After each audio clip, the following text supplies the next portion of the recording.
Welcome to the Clear Shots Podcast with Seth Skinner and Jake Jones. Hey guys, this is Seth from Clear Shots. Today's episode is number 93 with Mr. Paul Esden.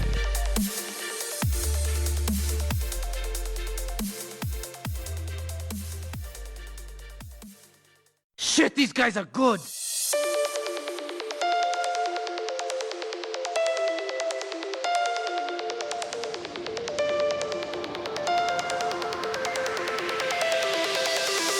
Don't give them clear shots.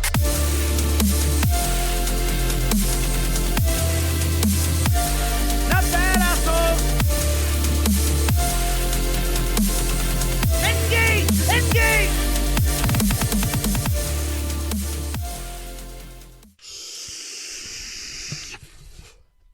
Welcome to the Clear Shots Podcast. Everybody.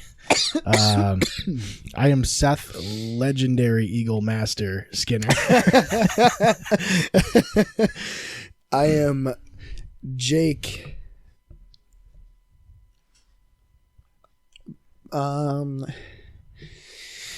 May 2012 issue 229 Jones. Yeah. It really rolls off the tongue. Yeah. You're a big Game Informer fan, so you Digital. nickname yourself after Game Informer magazines. Specifically, a very specific issue, or one specific issue becomes your nickname. So we have a little chat coming up for you in a little bit with a Mr. Paul Esden Jr. Yep. Boy Green 25, baby. Yeah. Good friend of mine. Him and I did Taekwondo together for, like 10 years. Yeah. And he has his own radio show. He does commentary. He does announcing at live events.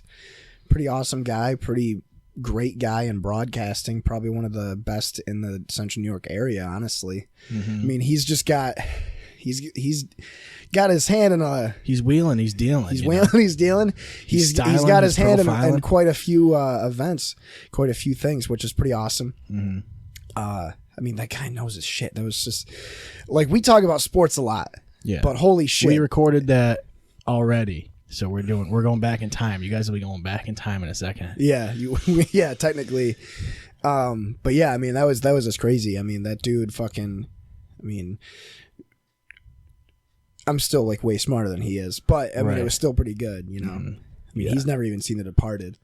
Right? Yeah. He's gonna he's gonna freak out when he finally watches that movie. Mm-hmm. Yeah, he knows Mark Wahlberg's in it though, at least. Yeah, very true. But I picked up Pokemon Shield. I was gonna get Sword, but they were sold out of Sword. I got Pokemon Shield and I got Star Wars Jedi Fallen Order. And I finished Star Wars already. I finished it like today, and it was really fucking good. Like, the story is actually really well done, and like what I like about it is it's kind of got like, it borrows some of the Dark Souls mechanics, like where you have like meditation circles, and like when you rest, all the enemies respawn in the area or whatever. Really? Yeah. So like, it's kind of the same idea, and even the combat's kind of similar. It's a lot of dodging and parrying and stuff like that. I think you're really gonna like it, honestly. Word. But the story's good. It's not super linear either. Like, you can, like, right off the bat, like after the first planet, there's like a little holo table on the ship, and you can pick and choose which planet you want to travel to. So right off the bat, you can go anywhere you want, basically. Or at least I think there's like 3 or 4 planets that like are unlocked from the start. But the story's sick, and you can as you unlock like chests, if you like when you find them throughout the planets and shit, there's different customization options for your lightsaber and all that stuff.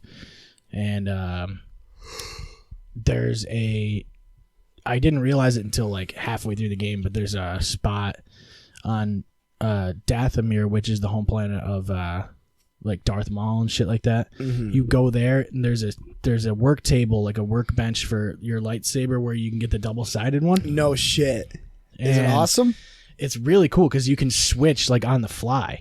So you can be like you can do like a one-sided shit, and then you can hit like right on the D-pad and it opens the other one.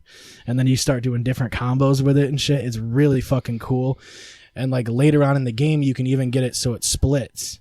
And you can do like dual wielding and shit like that. That's fucking crazy. So like the combat is really well done, and like the force stuff is pretty basic. Like there's push, pull, slow, and I think that's pretty much it. There's no lightning? No, there's no lightning because you're playing as like this scrapper that was like a Padawan, like when Order 66 happened. So like you survived like the purge and shit, but like you haven't really been working on your force powers because you're just kind of like hiding for years. And then you kind of like unlock all your abilities as you go, and it's really cool. And then eventually you get different colors, like lightsaber colors and shit. What do the colors do? Just they look cool. Oh, like you start off with blue and green, and then towards the end of the game you get like cyan and like indigo, purple, yellow. I think orange is like a pre-order bonus or some shit, but it was like just a fucking solid game. I really fucking enjoyed it. I had like low expectations for it because I was like, oh, this is a Star Wars game. Usually games based on series like that are not super great. Yeah. Single player too. I was like, and it's got EA on it, but it also has Respawn on it. So I was like, okay, cool. It's cool because like there's a lot of like the wall running movement and shit like that is like, it feels kind of like the Titanfall animations. I'm like, that looks just like Titanfall, like the way he's running the wall and shit. But it does a good job. Like certain parts on certain levels you can't get to until you have certain abilities, and then you get to come back to them, to those planets, and unlock all the extra collectibles. Story was relatively long, and it's not linear to the point where like you know exactly where you're going. Like you can explore quite a bit and shit like that.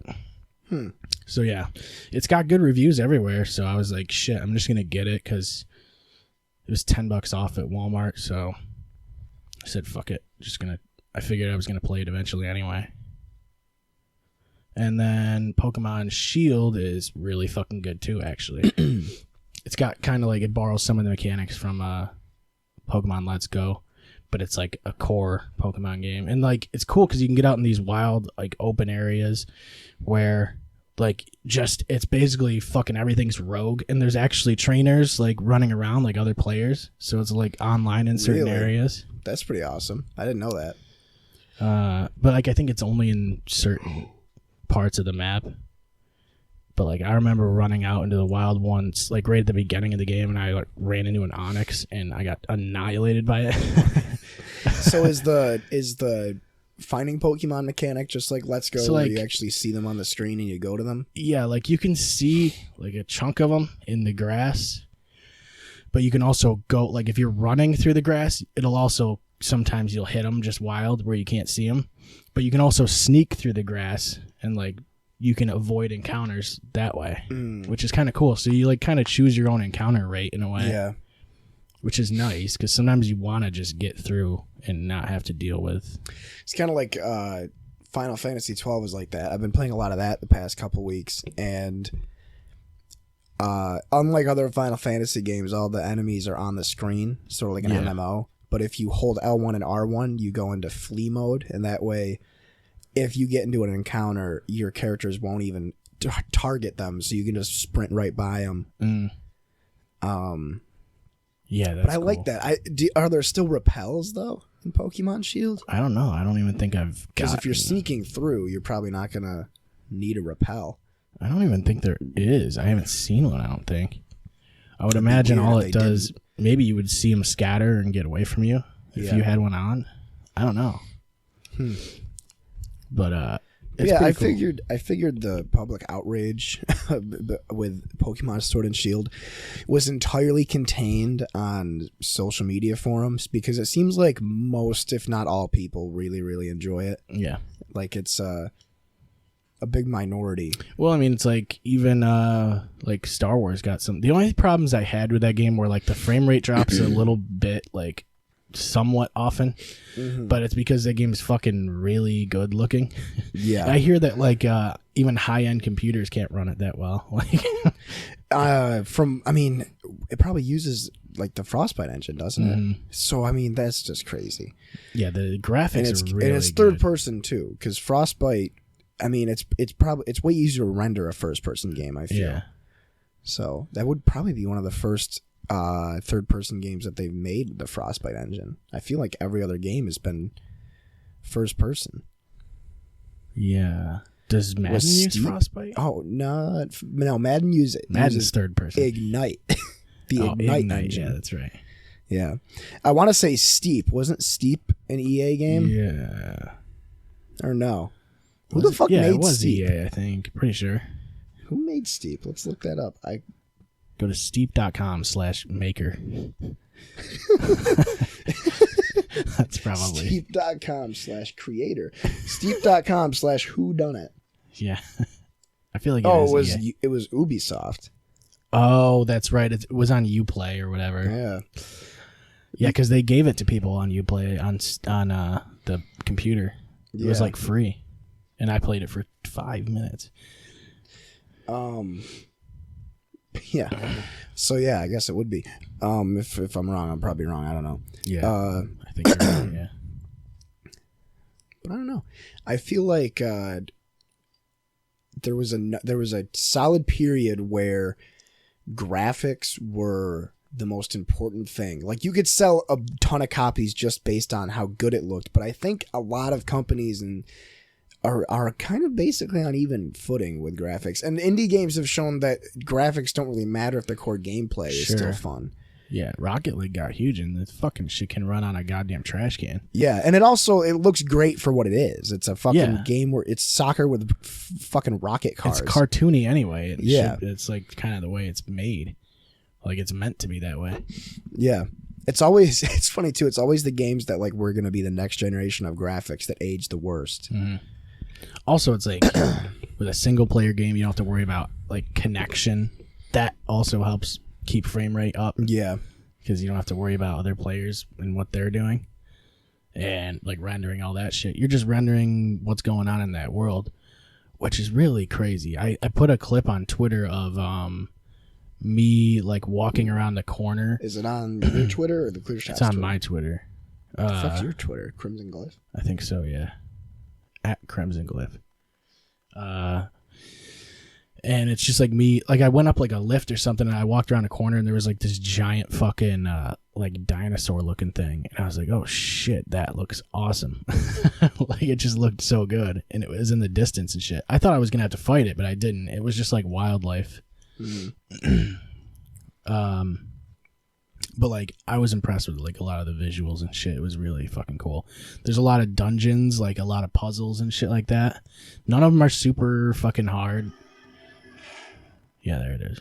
Damn, this game does look super fucking good. Yeah, it's a really fucking cool game. I turned around the corner and then I saw this fucking oh shit big ass thing. And I was like, I gotta record that. The thing looks awesome. That's fucking sweet. But yeah, there's like it's cool. Like there's the like there's different enemy like factions and shit like that on each planet. And also it's cool because like I don't know how random it is, but I've run into like bounty hunters on different planets. And they're like they have names like specifically, and you get like a accolade or something like that when you kill certain bounty hunters. And you just kind of run into them randomly, which is pretty sweet. But the combat felt really good. I was actually really like happy with that game. Did you ever play like the Jedi Outcast games or anything like that? I have the first one, like Jedi Academy or whatever. Mm-hmm. I might actually have the second one, but I have them on PC. I haven't really finished them. I don't know. I don't mind those either. Well, how similar is the combat between the two? Like the old Jedi games and the new ones? It's not really the same. No? Because you can't like lock onto people in Jedi Academy. It's like a full-blown like first-person shooter basically with a lightsaber ability. Mm-hmm. Like this is all lightsaber combat. So you can lock onto enemies and shit like that. So It reminds me more of like a Souls game. Word. And there's difficulties, so you can crank it up if you want. Or I can play on easy if I want. Yeah, but I played on easy for a minute. And I felt like it was way too easy. Like I was never using stims or whatever. It's perfect. I'll take it. I love playing on easy. It's my favorite shit in the world. Yeah, I think you actually get all the same achievements too. So. Perfect. Sound it. Yeah. It just felt like the stims didn't matter because I was never getting hurt that badly. The bosses are pretty good too. Are there any the lightsaber battles look really cool? Are there any cool badass do you Sith Lords or Jedi that you fight? Is it its own? Is it its own timeline or is it part of the actual timeline? It's like 5 years after Anakin becomes Vader, basically. So it's like when they're trying to reestablish the Jedi Order. Okay. So it's like after Order 66 and like when the Jedi are coming out of hiding, basically. Is Obi-Wan in the game? He's in it for like a split second as like a hologram. Do you fight Darth Vader? You don't fight Darth Vader, but like, you encounter him at the end, which is pretty badass too. Because, like, I don't know, it's you get a lot of like basic like a lot of the Star Wars tropes, like, oh, this person was this person's master, and then they turn to the dark side, and this and this and this, but. Like at the end, it's pretty cool. Like you beat the final boss, and then Vader shows up, and you have to like run from him. That's wild. It's pretty intense. I'll have to check it out. Definitely. Yeah, worth it. I've been playing, like I said, a lot of Final Fantasy 12. I tried out a new game the other day that's on Game Pass. A small little title that everybody forgot about called Rage 2. Oh. It was dog shit. Yeah. It was really bad. I shouldn't have played it after playing through the Outer Worlds. Rage 2 is probably a decent game. I've heard it. Yeah, I've heard the same. I've heard it was pretty good. Better than the first one, which I liked the first one a lot. But I was never big on them anyway, though. When I played Rage 2, man, the clunkiest, like it was not the clunkiest. It was the stiffest control, like the stiffest game I've played in a long time. None of the mechanics felt fluid. It felt very stiff, very stiff, robotic, robotic. It felt like I was playing a game. It didn't feel like I was controlling a character. Yeah. It felt like I was controlling the game. And I played it for I gave it like an hour or two, and I was like, I have no chance. That's how I feel about like the older Madden games, where like all the tackles are very scripted. Scripted. Yes, exactly. So at least now, like there's a little bit more physics involved in their tackling. I also hated, like, spoiler, if you played Rage but didn't play Rage 2. If you didn't play Rage 2, spoiler, this doesn't fucking matter. But basically, like, one of the, like, a main character from the bad guy from Rage 1 comes back. Oh, Darth Vader. Basically. And he fucking, like, the game starts and his army comes back and invades. And it's supposed to be this huge hectic thing, but I don't really give a shit about any of the characters. And then, like, a bunch of the characters from the first game get killed. And you're like, It starts you off on the right foot. Yeah, it's like, I don't care. Like, there's no emotion for me. Maybe diehard fans of Rage felt like a connection, but I was like, I don't really give a shit. And then they're like, the bad guys from the first game is back. I'm like, okay, like, did it need to be the same one? Like, you didn't do a good job roping me back into the game with the bad guy from the first game. You kind of wasted your time. I don't know. Like, it really wasn't that fun. Don't recommend it. Don't play it. I tried Quantum Break for a bit. Oh yeah, it's pretty awesome. I like it. It feels really good. Like, it feels like it's all polished. Yeah, like, it feels like it's well done. And it's no Game of the Year game, but it's pretty fun so far. Yeah. And of course, I'm still playing UFC, and I did. Oh wait, the other day I played Call of Duty Mobile. Have you played it yet? Oh, no. I played it for like a split second. I played one game. Yeah. I went 19-0, and I never played again. Doesn't it, like, I forget how you shoot, but it's like you just aim at people, right? Yeah. That's the dumbest I have shit. it set to where I actually shoots have by a shoot. itself. I have a shoot button, and it makes it way better. Oh, you can do that? Yeah. Okay, that's better. But At yeah, least PUBG Mobile was like playable. Yeah. Like I could at least play PUBG Mobile, but that Call of Duty, I was like, what is going on here? Yeah, with Call of Duty Mobile, if you tap on the person and it shoots at them. if you have it set. But if I remember correctly, I could totally be wrong, but if you have the auto aim set, you don't get matched with people that have regular aiming. That's good. So, but yeah, it was pretty cool. It was just really crazy playing it on my phone. Like I was laying in bed and I was like, I'll try it out. And I was like watching the gameplay and like did the tutorial. And I'm like, this literally feels like Call of Duty Mobile. Mm-hmm. Like it feels, it's very weird that a first person shooter on a phone would feel good, but it really feels good to play. Which brings me to my next point. The new Call of Duty apparently is amazing. Yeah, a lot of my friends, I have a bunch of coworkers, and like Wes has been obsessed with it, which is, let me tell you, there's nothing that I thought was more unlikely to happen than Wes becoming a Call of Duty fan again. Like he swore that series off like after Modern Warfare 2. Yeah. Like he didn't even like MW2, and apparently this one is just a better version of Call of Duty 4, which is crazy. Yeah. But yeah, I want to try that out. I really want to try it out. Yeah, for sure. Because I tried Battlefield 5 and I really fucking hated it. I tried that like a couple months ago. I don't even want to try 5. I already feel like I know what to expect. Yeah, you know? Battlefield games. People give Call of Duty a bad rap for feeling the same, but Battlefield games really feel the same. Mm-hmm. Like, I don't know. I just don't enjoy it. I don't like that it's World War II. I think that shit's annoying as fuck. I feel like I have 4, so like I'm fine with that. If I want to play Battlefield, I'll just play that. Exactly. Like why do I need to be in World War I or fucking World War II or some shit? Yeah. Because wasn't Battlefield 1 like some weird alternate reality World War I shit? Like no, this is the alternate reality World War II. The first one was actually Why can't it just be War I. real reality? Yeah. World War II.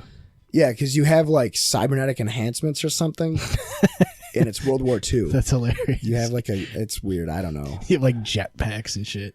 Yeah. Fucking like extendo hands and shit. Like Inspector Gadget type stuff. I thought Battlefield Vietnam was pretty fucking crazy though. Did you play that one? No. It was part of Bad Company 2. You had to have Bad Company 2, but if you spent like $15, you got Bad Company Vietnam. Mm. That one was pretty crazy. That's wild. Because it was, I mean, it was like the biggest, I think Black Ops 1 was the Vietnam War. I don't even remember. I sort of played Black Ops. What was Black Ops 1? It wasn't Vietnam. The fuck was Black Ops 1? I don't know if it was like a future like warfare the Cold type War? thing. No, the first one was like the Cold War era. But I don't think he fought in Vietnam. I don't know. I remember. I barely remember it. But yeah, it's weird that they don't do any Gulf War stuff either. A lot of games like when we were kids were really focused around the Gulf War and Operation Desert Storm. Yeah, it felt like games were historically like a little more accurate than they are now too. Yeah. I remember. What the fuck was it? It was America's Army. Remember that? Yeah, that game was crazy. That game was wild. Still exists. I think it's a free game. Yeah. It was free. It always was. I don't remember. I remember hearing some shit about people like who played in like certain tournaments or whatever. They would actually try and recruit people to the army through that game. Yeah.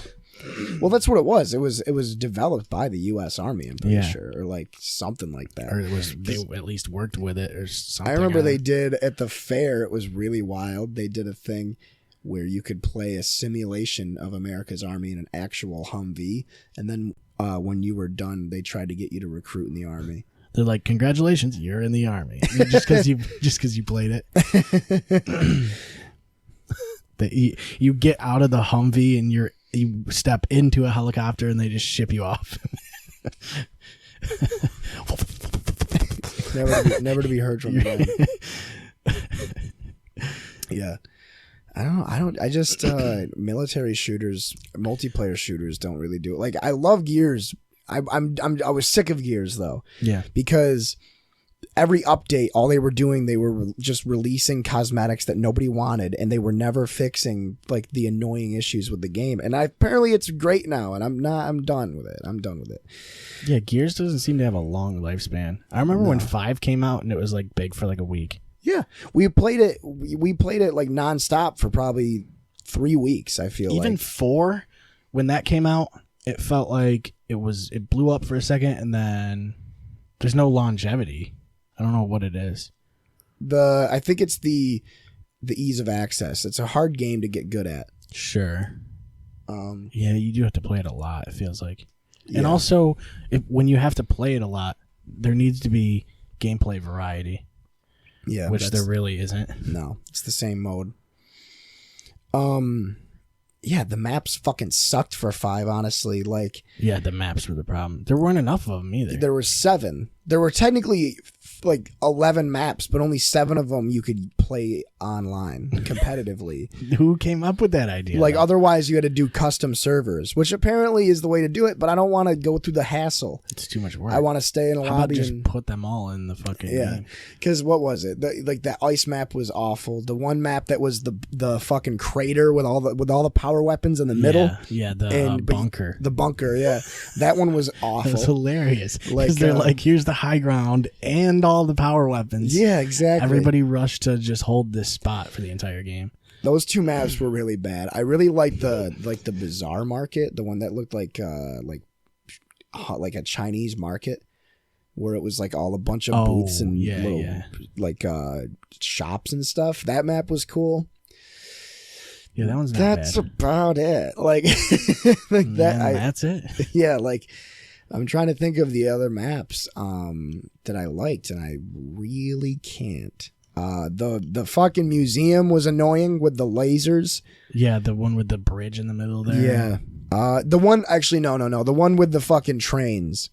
That's a pretty cool map. That's a pretty awesome map. That one felt like Clock Tower or something like that. Yeah. It felt a lot like Clock Tower because there was 3 ways to go, or you could go because you can go straight down the middle, which no one ever does because you die immediately if that's the case, or you go up to the top or down to the bottom. Mm-hmm. I miss Clock Tower. That map was cool as fuck. I mean, they didn't put gridlock in 5. What the fuck? They just need gridlock. That's it. If you have gridlock in the game, it's automatic. What was that map in Ultimate Edition? It was Ultimate and Gears 1, and it was like not a warehouse, but it was like a factory. There was all the catwalks and stuff. Remember that map? Catwalks and stuff. Yeah, it was like all catwalks and stuff. Oh. Was that Gears 1? Catwalks and stuff. What was some of this? Like a refinery. It was like a refinery. Like it was like a factory or something. I remember there was one map that was like a bunch of 18-wheelers, and that map is amazing. Yeah, it's the open like parking lot. Yeah, and the huge giant warehouse in the middle or on the side or something. Yeah, that map's sneak around awesome. the back I of the fucking warehouse. love that map. I love Escalation too, dude. A lot of like I was telling Wes I loved Escalation, and he was like, nah, I don't think Escalation. I know Escalation is that good, brother. Escalation's kind of cool because it's like you have the high ground or you have the 2 snipers. Yeah, the high ground had bad weapons. It was only like pistols and like grenades. Yeah. You still had the advantage though. It felt like my favorite map is probably Pavilion though, from 2. Yeah, I remember that one. Where you can go down by the water at the bottom or the middle part or the upper part. A lot of upper, middle, lower part maps. And then I had the 2 like hallways with the stairs, right? Yep. Where you spawn. Mm-hmm. Yeah. Jacinto was a good one. Yeah. It's a classic map. Canal. The fuck? Canal, why isn't Canal sweet. I don't know. Like I think they get like I don't know, maybe they thought it was like, we can't rehash the same maps again. But it's like you've done that 4 times already, just do it again. After you've done it 4 times, you might as well just do it 5. Yeah. Like I'm sure we'd probably be complaining if all they did was put in old maps, but at the same time, put the old maps in the game. Yeah. Or just put the old maps in the game and have some new maps. Yeah. That's what 4 did. Yeah. Even if it's just a couple old maps, help us out here. Yeah. Halo Reach is coming to Chief Collection. Yeah, yeah. It's pretty awesome. That's going to be cool. I really don't want to have to buy it again, though. Oh, do you have to buy it again? I don't know. I think if you buy it, I'm hoping that if it's on the Xbox app, it is already tied to my account. But I have the physical copy, so it's not, right? It's not tied to my account. No. So I'm fucked. I have to buy it again. No, that'd be retarded because we paid for the Chief Collection. Yep. We invested because we bought it when it was dog shit. Yeah. I bought it when it was dog shit. I mean, Reach is going to be on Game Pass for PC. I could pay $10 for Reach on Xbox, but I don't want to get... I want the whole collection on PC. Yeah. And maybe I will just buy it again. I don't know. The Witcher 3 is coming to Game Pass. Is it? Yep, which means I'm going to give it another chance. It's a good deal, though. It's really cheap anyway, as it is. Yeah, it's like $25, I think. When it goes on sale, I saw it for like $15 with all the DLC. I was like, shit, people need to fucking try that at least. And all the Final Fantasy games are coming to Game Pass next year. 1 through 10, and then 12, 13, and 15 are all coming to Game Pass. That's ridiculous. Which is, dude, that alone, that is such a deal. That is such a deal. I just spent $50 on Final Fantasy 12. If They're you gonna want to kill get Stadia, dude. You don't even need Stadia. You can just get Game Pass. Oh man, I can't believe we didn't even talk about that. Yeah, dude, the Google Stadia. Did you see the issue that everybody's having? So what it does is it tests your internet before it like sets your graphics settings. You have to have a super ridiculous internet. Nobody can get 60 frames 1080p with their internet. Literally, it's like maybe 4 or 5% of all people can get 1080p 60 frames. Yeah, because it's exclusively... You'd have to get like a T1 line. Yeah. Yeah. Start installing them, boys. Fire them up, Jimmy. Yeah. Well, Xbox game streaming is starting to be a thing too. They're going to try and like stream shit to your phone. So you can use like one of their servers, or you can use your Xbox as like its own server. So you like leave your Xbox on basically and just stream it to your phone. That's pretty cool. Which you wonder how quick that's going to be too. Like how much input there's going to be. It's like, I remember Brian and I talked about it once. It was the PlayStation, PlayStation Link Play or something, where if you had, it was something, the PS3 had it with the PSP, or no, the PS3 had it with the Vita. Yeah, the Vita did have that. The Vita had that, where you could stream PS4 games to your Vita. But the PS3 had that with the PSP, but it was the other way around. You can stream your PSP games to the console and play with a controller. I think the only way they could really get that to work is if they did what Xbox is doing on PC, where you get the same license and then you'd have it on your phone. You'd have to have the game itself on your phone is what you'd have to do. And then have somehow, you could get one of those Bluetooth controllers, I guess. But if the game's on your phone itself, it doesn't have to be, you don't have to rely on it streaming to you. Yeah. But then you also have to have a phone that's capable of running those games. Which won't happen. Yeah. Well, eventually. My phone would probably do an all right job. If you could like adjust the settings, maybe. If you could like turn the settings down and shit. Like this Razer phone is pretty fucking ridiculous. Like it's got 8 gigs of RAM. There's no reason for it to have that much RAM. Yeah, it needs it though. Yeah. That's all I know it has is 8 gigs. I mean, 8 gigs of RAM is good enough. That's the only like spec I know. Yeah. That's all that matters is your RAM, dude. Yeah, I don't know the rest of it. It doesn't matter. None of this matters. But no, I wanted to talk about. Yeah, well, we did all the sports with Paul, so there's no sports to talk about. Let's see. I think I already said everything I need to say. You just say what you got to say, and then I don't know. The joystick awards were out. Actually, there were a couple of news articles. Oh, you know what we didn't do? We didn't do food or object with Paul. Yeah, I was thinking that, but I figured he had a hard out anyway. So True. I gotta see if there's any articles that I saved.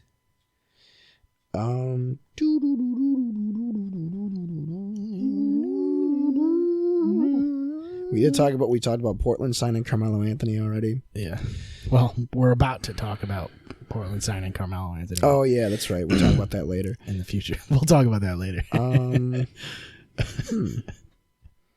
Yeah, the biggest one is this. I thought this one was cool. The 2010 Decade Awards for the fuck is that? Well, the post I saved was with MMA. They awarded the decade? Yeah, so like from 2010 to 2020. Okay. because it's about to be the end of the decade. Next year's a new decade. So it was like fighter of the decade, fight of the decade, knockout of the decade, submission of the decade, upset of the decade, beatdown of the decade, comeback of the decade, event of the decade. But I wanted to do video games instead. So from, 9 years ago is how far back we're going. See, that's the thing. I wouldn't even know what falls under that criteria. Also, it feels like even the last 10 years for me, it's like I haven't played that many new games. Well, let's see, 2010. Fuck. I'd have to look. Yeah, I still think The Witcher's up there as far as one of the better ones. Haven't we done this already? Maybe. I feel like we've done this already. Because Yeah. I feel like well, we did one of these, but like we were like, oh, with movies, I think, because we were like, oh, I don't know what movies came out when.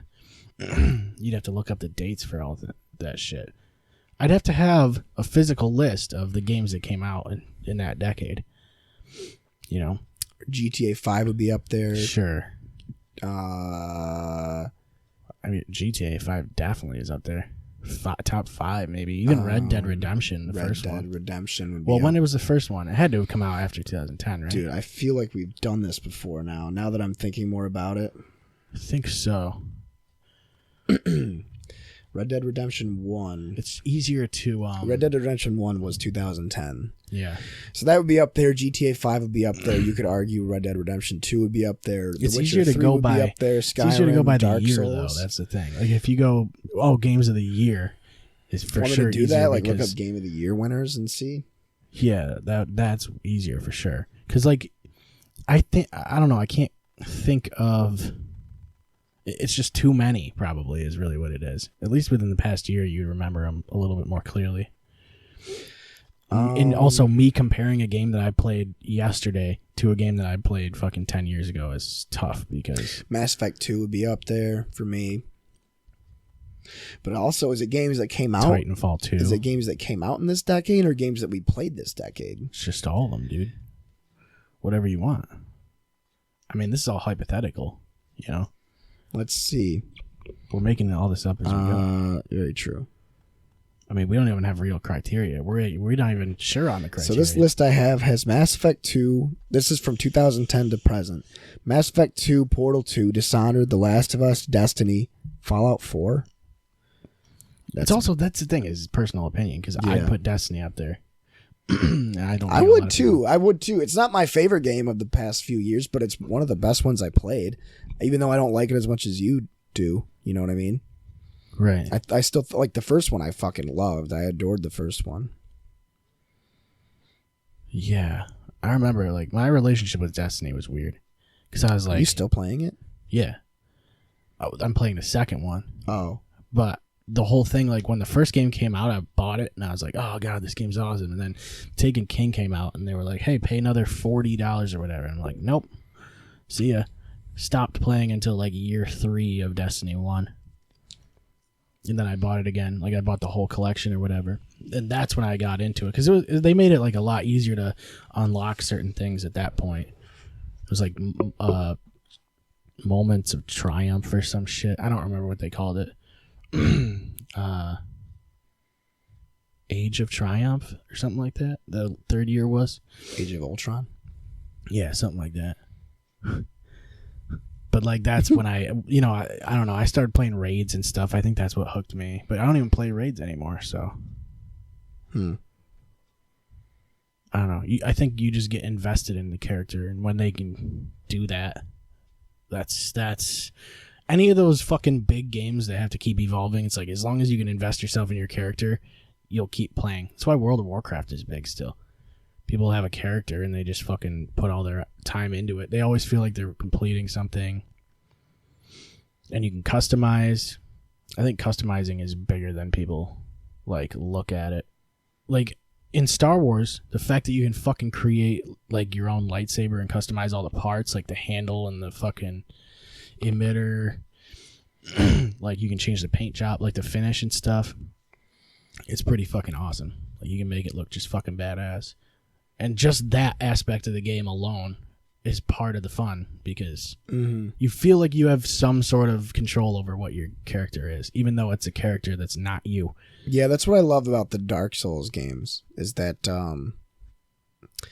you can really, like, every character you make, you can beat those games and have a completely different character every playthrough.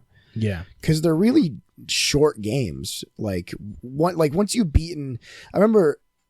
This is a tangent. That's the thing, like, is once you finish it, you know where to go and shit. Yeah, like the first time I beat Dark Souls 1, it was like 60 hours. And then every time after that, it's like maybe 10 to 15 hours. For sure, like even your first playthrough is just like anytime I play any game, like I'm searching every nook and cranny for like secrets and unlocks and shit. So, but then the second time through, you're like, okay, I don't need that and that and that, or I do need this and I know where it is. Actually, I might make a new Dark Souls 1 character now because you might as well. That thought entices me playing through again. I don't know. Zamaya was talking to me yesterday. He recommends Remnants Shadows of the Ash. No. Remnant from the Ashes? What the fuck is it called? I don't like the name of it. Remnants, Lords of the Fallen. No. What the fuck's it called? Lords of the Fallen. I'm pretty sure that's a game too. It is.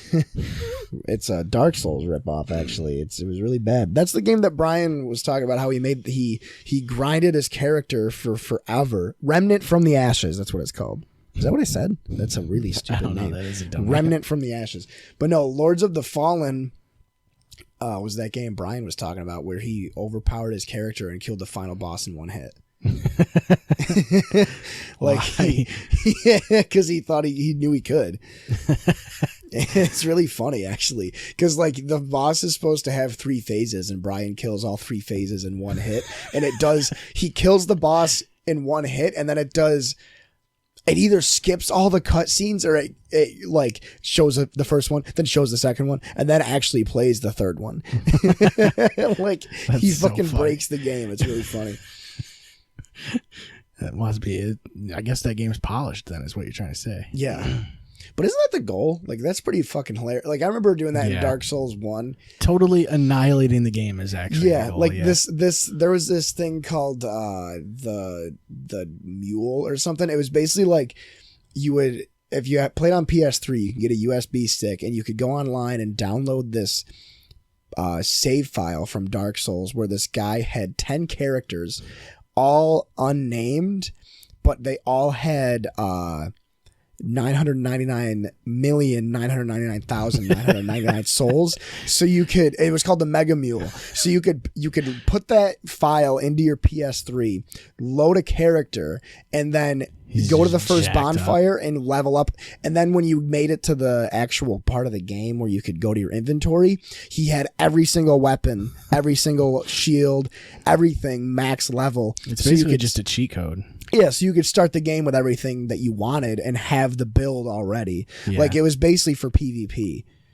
But it was super fun to do that because, like, you could just, if you wanted to start the game off at level 50, you could level up to 50 and then kill yourself, and then you would just... Oh, yeah. Okay. Or you could do, like, max level in Dark Souls is like 622. What? And you can literally, like, 3 or 4 hit kill like every boss in the game, and it's really fun. You do like 900 damage in every attack. I have Final Fantasy VII on my phone, and there's like this mode where you can literally just max out all of your stats, and so you just one hit everything. It's like, what's the point of this at all? Like, why? I think it's weird that that's built into the game. Yeah. So is like turning off random encounters. The settings. Turning off random encounters is in the game. Yeah. Yeah, it's like literally a button on your screen. It's always on the screen. Yeah. It says encounters on. And I'm like, why would I turn off encounters? That doesn't make any sense. So you could play the game with no encounters at max level for the why? So you just still go through the story? Like, is that what it is? Yeah. But why would you want to do that? If you've already gone through the story, there's no reason to breeze through it. But then why are you playing it if you're not going to do any combat or go like... Like, it doesn't make like any I think sense. the difference between that and the Mega Mule is that the Mega Mule you would still be able to do PvP and stuff. There's no PvP in Final Fantasy VII. It'd be hilarious if you were fighting another guy It like literally- has a maxed out Cloud though. Yeah. You just use Knights of the Round at each other like over and over. It just doesn't make any sense at all. Well, it's sort of like how with WoW, when you can pay, I think you can either pay or it comes with a subscription where you can start off with a max level character. Yeah, it just boosts you. Yeah. But then it's like it ruins. There's no grind then. Yeah, you're just like raiding. You're starting the game off and you're raiding, which like takes away. Yeah, I don't know. I feel like building Maybe I up sound like a to the hypocrite. I don't raid. know. Yeah, the build to the raid is the fun part, really. Yeah. Like the level grind and shit. Yeah, like the Dark Souls thing was fun. Like when, because that's what I would do is I would make different builds to PvP with, and that was a lot of fun. Like you could just get a guy to like the prime PvP level is like 125 to 140, which is a fucking trek, dude. Like those games are weird because all the Dark Souls games and in Bloodborne and stuff, like all the From Software RPGs, the first like 30 levels are pretty solidly the time it takes. Maybe the first 40 are, but then like once you get past like level 50 or 60, you're like, holy fucking shit, when is this? When am I going to get to level 100?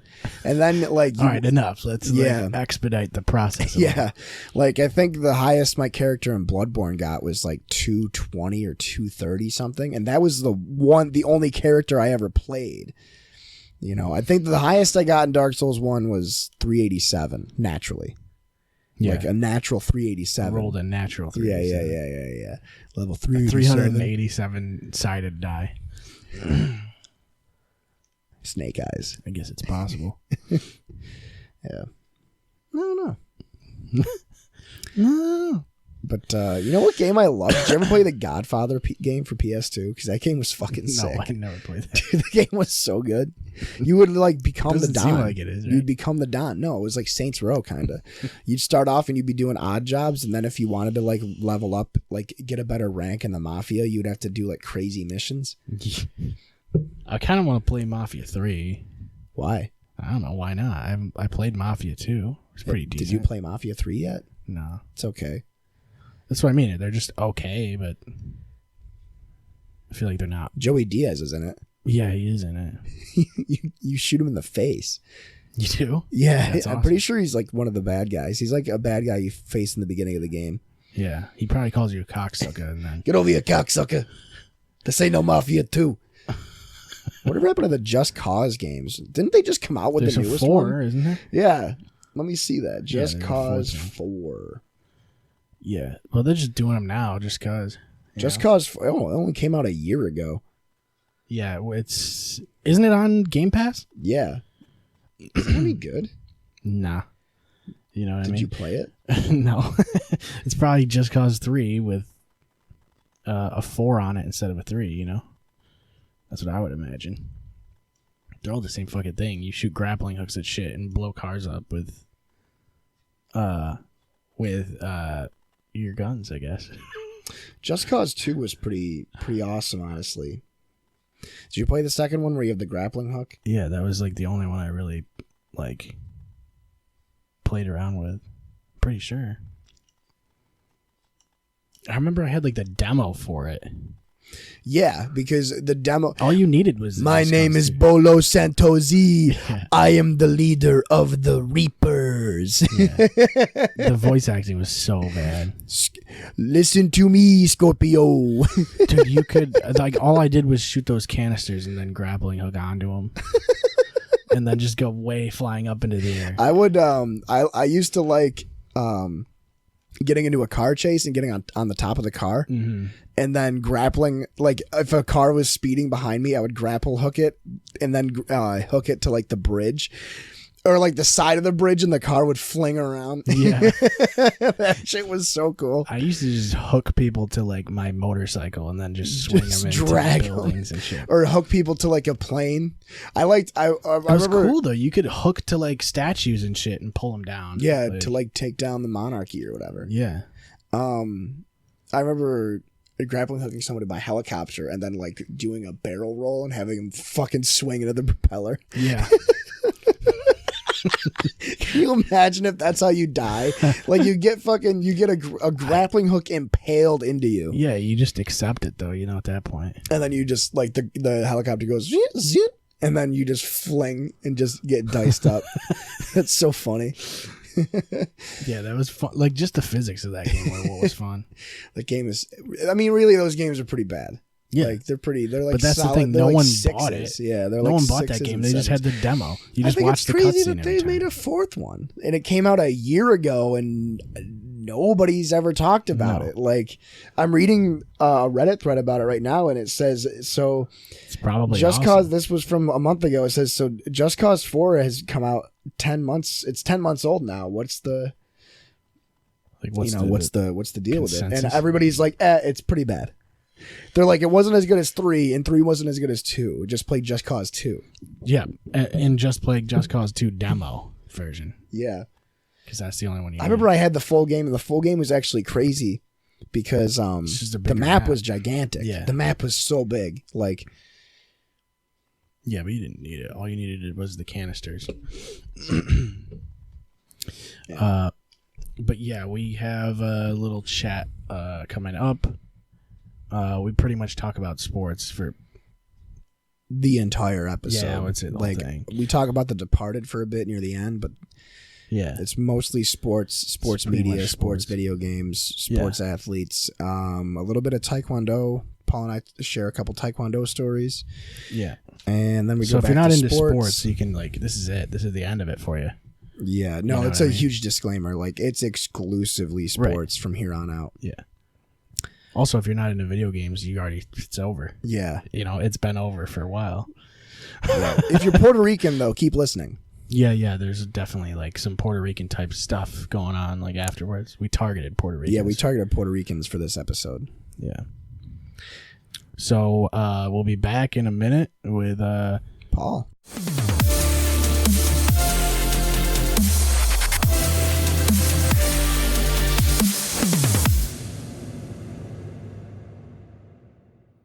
These headphones on and shit. all right. We'll get we're it back going. we're back from our break here, and we have a Mr. Paul Esden on the show. Yes, Welcome, man. Thanks for bringing me in, boys. No problem. Anytime. Yeah, we're gonna probably. I'm expecting to talk quite a bit about sports because I do have like a lot of shit that we can talk about as far as sports go. We don't talk about sports enough on this show, realistically, probably because our target audience isn't exactly sports fans. You know what I Okay. mean? Yeah. Like, we don't really have a target audience though. That's the thing. Yeah, I was just about to say, what is that target Yeah. audience? So we basically just What do you? I don't know. We don't have Who one. are we going for? White We're going- men. Yeah, All right, 20 that's a lot of people. like yeah, like 18 to 35 white males. You know what I mean? I like the specific scope you're going for. No, I can appreciate white boys. I thought. Right, is yeah. what you're Okay. Well, yeah, it is white boys also. Young American children. It's really, yeah, I don't know. Like, I guess I don't have the analytics for that. You know what I mean? Okay. Well, when you get the demographics, let me know. Yeah. I don't know how you get, Middle Eastern. how do you get that information? Like, how would you know what race, like, your listeners are and shit? I don't know how they know, but for my Jet Zone on the Spreaker, they have it broken down country, ethnicity. They have it broken all the way down for each episode. Really? Yeah, it's deep. How the fuck would they know that their ethnicity, though? Facebook. Yeah, So I guess you connected really boil to- it down. Yeah, because it's connected to all the social media. So I Right. guess that's like scary, man. Yeah, I was isn't thinking it? about that the other day. Like, Facebook, like, you can just sign up for most websites with Facebook, which That's means true. those websites immediately have, like, a bunch of your information. Yeah, that's dead true. And That's it's dead whether ass, they man. use it or not is the question, you know. But obviously they might, you know, for analytics. But that allows me to tell sponsors that at least 3 Australians listen to every Yeah. podcast. So that's you Yeah. know the specific info. And that's why I need Fosters delivered every day. Exactly, that's right. it tells us like what percentage of our listeners are Puerto Rican and shit Yes. like that. Yeah. It's like, but why do we need to really know that? Unless we wanted to target them. Yeah, for whatever reason. It's kind of an odd target audience. Puerto Ricans? Yeah, just like why would we shoot for Puerto Ricans specifically, you know? Oh. What's wrong with Puerto Ricans? like, I mean, I'm just- We're like attacking this yeah, race. like if just we saying, were you we know? were like the #1 podcast among Puerto Ricans, that's pretty That's crazy. impressive. Right, yeah. That's I would- very strange. I would announce it at every show. I'd be like, "Welcome to Clear Shots. We're the #1 podcast amongst Puerto Ricans." Hey, claim your territory, man. You gotta have some kind of claim to fame, you know? That's it. And yours is Puerto Ricans, apparently. Right? Yeah, like a little tagline. Impressive. Yeah. So yeah, Myles Garrett. We were just talking about it. Yeah. Yikes. This whole thing. You know, it's funny. Like, I wasn't watching most of the game, and I sat down for like the end of it, and it was like literally the end of the game. Like, it was Yeah. totally unnecessary, just because of the fact that it was like 8 seconds left on the clock or some shit. Yep. It was already over, and I don't know, some shit was probably said, I would imagine. And it seems like the Steelers, you know, I'm not trying to shit on the Steelers, but it seems like the Steelers are usually involved in these kind of things for whatever reason. Yeah. So how did you react personally? Well, first off, I just got to say, the entire country of Puerto Rico was upset Yeah. at this news. So I just want to get that to your target demo Yeah, yeah. right off the top. You know, it was nuts because, you know, I used to play Oswego football. We got into fights all the time, but we kept the helmet on, not take it off and use it as a battering ram. Now, So do we they- didn't really do that. Do they make it a rule in high school football to keep your helmet on the same way it's a rule Absolutely. in- If you take your helmet off, it's a penalty. Yeah. So you're not allowed to do that. I mean, And so it was just fucking nuts, man. He fucking started beating the shit out of the guy with it. he swung pretty hard too. Like he He's was 6'5", 270 pounds. Mason Rudolph's a big boy too. He's 6'5", like 235. Yeah, but I but mean, he's- getting hit with the lethal weapon, you know. Yeah, he's also not Myles Garrett big. It's also you know? true. But it was I mean, he took it like a man. He got. I mean, if it would have been the crown of the helmet, he could have split his head and started Yeah. bleeding all over the goddamn place. But It looked like it hit him with like sort of the bottom edge or yeah, something like so that. somehow it didn't like crack his head. But man, it was impressive. know. He took it and just kept running around, man. He definitely nuts. took it. Yeah. It could be adrenaline It's almost too. You know. It's almost a bad thing that he didn't get seriously injured, Right. because I personally don't want Myles Garrett to get like an easy punishment. You know what I mean? Right, Like, I agree. I think he's going to get a little bit of a pass here because if Mason would have got seriously hurt or he collapsed on the field or something, I think the Yeah. cracking of the whip would have been a little bit more intense. Sure. But he's going to have a chance to appeal, and he'll probably get off. See, Yeah. that's what I mean though. It's like they always get a chance to appeal, but it's like, guys, like we already saw the footage. Like we know what happened. Like, I mean, sure, some words were exchanged or whatever, but Yeah. we still know for a fact that he hit him with his fucking helmet and he removed his helmet and all that other shit. I don't know what's going to change, right? Like, yeah. yeah, there was a thing I was reading about how I think we were mentioning it or getting ready to mention it earlier about the indefinite tagline for the suspension length is mostly because there's no way to.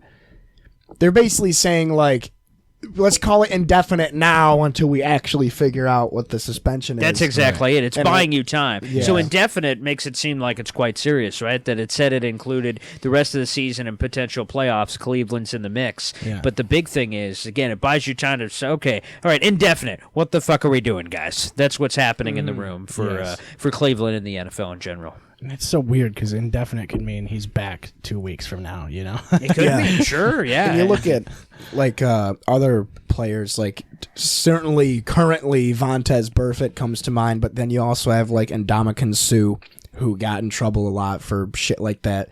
Right. And then oh my god, who is the guy from way back in the day, like the 80s and 90s? Holy shit, he was roided up, and he Bill Romanowski. Oh, Romanowski. Bill Yeah, the Romanowski. linebacker. Yeah. Those are like the big three you think of, and none of them ever did anything like that. Yeah. Like, Bill Romanowski did try and gouge a guy's eyeballs out, I think, but Yeah, he tried to do that. Albert Haynesworth stomped on Andre Oh, that's- Gerard. yep, You're a that Cowboys was fan, the you other- know yep, that. So Albert he Haynesworth, stomped too. the shit out of him. Yeah, But he yeah. only got like 6 games for that. So Yeah. obviously right now Miles going to get more than that. Yeah. I mean, sometimes you got to do what you got to do. If you got to gouge a guy's eyes, you know? Or you stomp him with your cleats Yeah. or helmet attack. Yeah, we've seen some crazy shit, It's, man. if you want to get him out of the game. See, I would have said do it earlier in the game and get him out of the Yeah, game. not 7 seconds left when you're winning by 2 touchdowns. Probably an odd strategy. Right, yeah. yeah. Can you imagine, like, if he did that and then like, let's say he did that and the Steelers were like driving to Now win the game. that's something. Yeah. And they got like a personal foul, and then Right, and it affects the outcome of the game. Like, that's the shit we saw with the Steelers-Bengals playoff game a couple of years ago. Yes. Vontaze Perfect lights the fuck out of Antonio Brown at the end of the game. They get the double 15-yard penalty. Bengals were going to win the game. Marvin Lewis was going to get his first playoff win, and then that shit happens. They fucking implode. Steelers kick the field goal, win the game. So 100% that affected it, and they did all that crazy shit, too. Yeah. It grabs more headlines when the game fucking is impacted by it. But also you get that shit with like penalties. Just like a regular ass penalty just happens to be on the last drive of the game, and then everybody's like, oh, that's the penalty that affected the entire game. What about the false start earlier in the fucking like quarter or whatever? Right, sure. Yeah. That was an issue I took with the whole Dez catch, no catch thing. God. Yeah, well, That was a Because- catch, by the way. It was a catch, but the thing is that wasn't a people catch, also forget that not only did it was ruled not a catch, but not only that, but the Cowboys also had a chance to drive after that, and DeMarco Murray fumbled, and that was really the reason they lost. Also, they scored less points. That's like the ultimate reason they lost. right, scoring true. less You got to points. score more points to It win. does. 4th hurt and your 3, Tony chances. Romo hits that fucking play, man. If Yeah. Dez just falls, okay, it's first down, Cowboys win. But he Yeah. goes for the end zone, makes a fucking football move, Yep. and apparently it's an incomplete. And then there was another play I was thinking of off the top of my head. Football move is a weird term, though. That right? is. What does that even mean, man? Aren't they all football moves? Yeah, like it's all football moves. Okay, you know? but if Dez isn't a catch, right? The refs fucking say that's not a catch. And what about Zach Ertz in the Super Bowl, Eagles Patriots? He dives into the end zone, loses the ball. I think it's clearly a touchdown. But I also thought the Dez Bryant play was a touchdown. And then just the fucking inconsistency fucking gets me in the NFL. I Yeah. don't remember the Ertz play. It was at the end of the game. If that would have flipped the play, the Patriots would have had an opportunity to just win the game outright. They had a chance at the end anyway. I think they were down to 8 as they were driving in that Super Bowl. But Zach Ertz scored the touchdown. Again, Was it the because of the one- rule was all fucked Yeah. up. Well, the end zone rules are weird. Like, Because the plane, right. yes, it's like break the plane, but then if it's a pass, you got to be inbounds, and it's just your feet. Like the whole pass could be out of bounds theoretically. Yeah, it's Antonio that's true. Holmes. It could never Yeah, go that's over right. it could never even go over the pylon. Yeah. As long as your feet are in. That's like one of the craziest catches I've ever seen. That catch made me very sad. I was rooting very hard for Arizona. that Oh, year. I was fucking... When Larry Fitzgerald catches that pass and fucking's going down the middle, I'm like, oh my God, the Cardinals are going to fucking win this thing. And he throws it out. I mean, really? Santonio Holmes didn't have 2 feet in. He had his foot on top of his foot, but it was so fucking impressive. We're like, fucking give Just it to him. give it to him, And yeah. it was the same thing at the end of the first half. James Harrison gets the fucking pick. Larry Fitzgerald drags him down, and it kind of looks like he was down at the one. They're like, that fat motherfucker just ran 100 yards. Let's give him that shit. Right. And I fucking ran into Santonio Holmes. I was in No Portland, shit. and I fucking wearing the jersey, and I just fucking run into him. I'm like, oh my God, fucking Santonio Holmes. I rip off the jersey, he signs it, he talks to me for like 20 minutes. What a fucking cool dude, man. Yeah. I love Santonio Holmes. Their training camp is in Cortland, right? That's where it is. Not anymore. It was a couple of years ago. Now all these fucking NFL teams are, and I don't blame them. They're going to their billion-dollar facilities Yeah. they make. They don't travel anymore. Bills still do. They're in St. John Fisher. Jets did for Cortland, but when Tubby Rex Ryan got fired, they Right. just said cut that shit out. But Yeah, because I remember going a couple years back, maybe 5 or 6 years back, when they had it was Mark Sanchez, and I think Tim good Tebow times. had just joined the fucking team. oh yeah, and then he takes his shirt off running through the rain. Yeah, that made headlines. Yeah. That was nice. Yeah. Good times. Good times. Yeah, I never went to see Tebow up here when he was playing minor league ball. I do, yeah. My radio station is the met home of the Tebow, didn't Syracuse you? Mets. Yes, I have. I've met him 100 times. But, yeah. so my radio station's the home of the baseball team. And breaking news, that sucker's coming back. He's coming back to Syracuse. He has not had really? enough. Does he live in Syracuse? Or He's does got, he- it's like, any of these guys like Tebow. He's got like 20 houses. But he's got a place around here, yeah. Do you know where it is?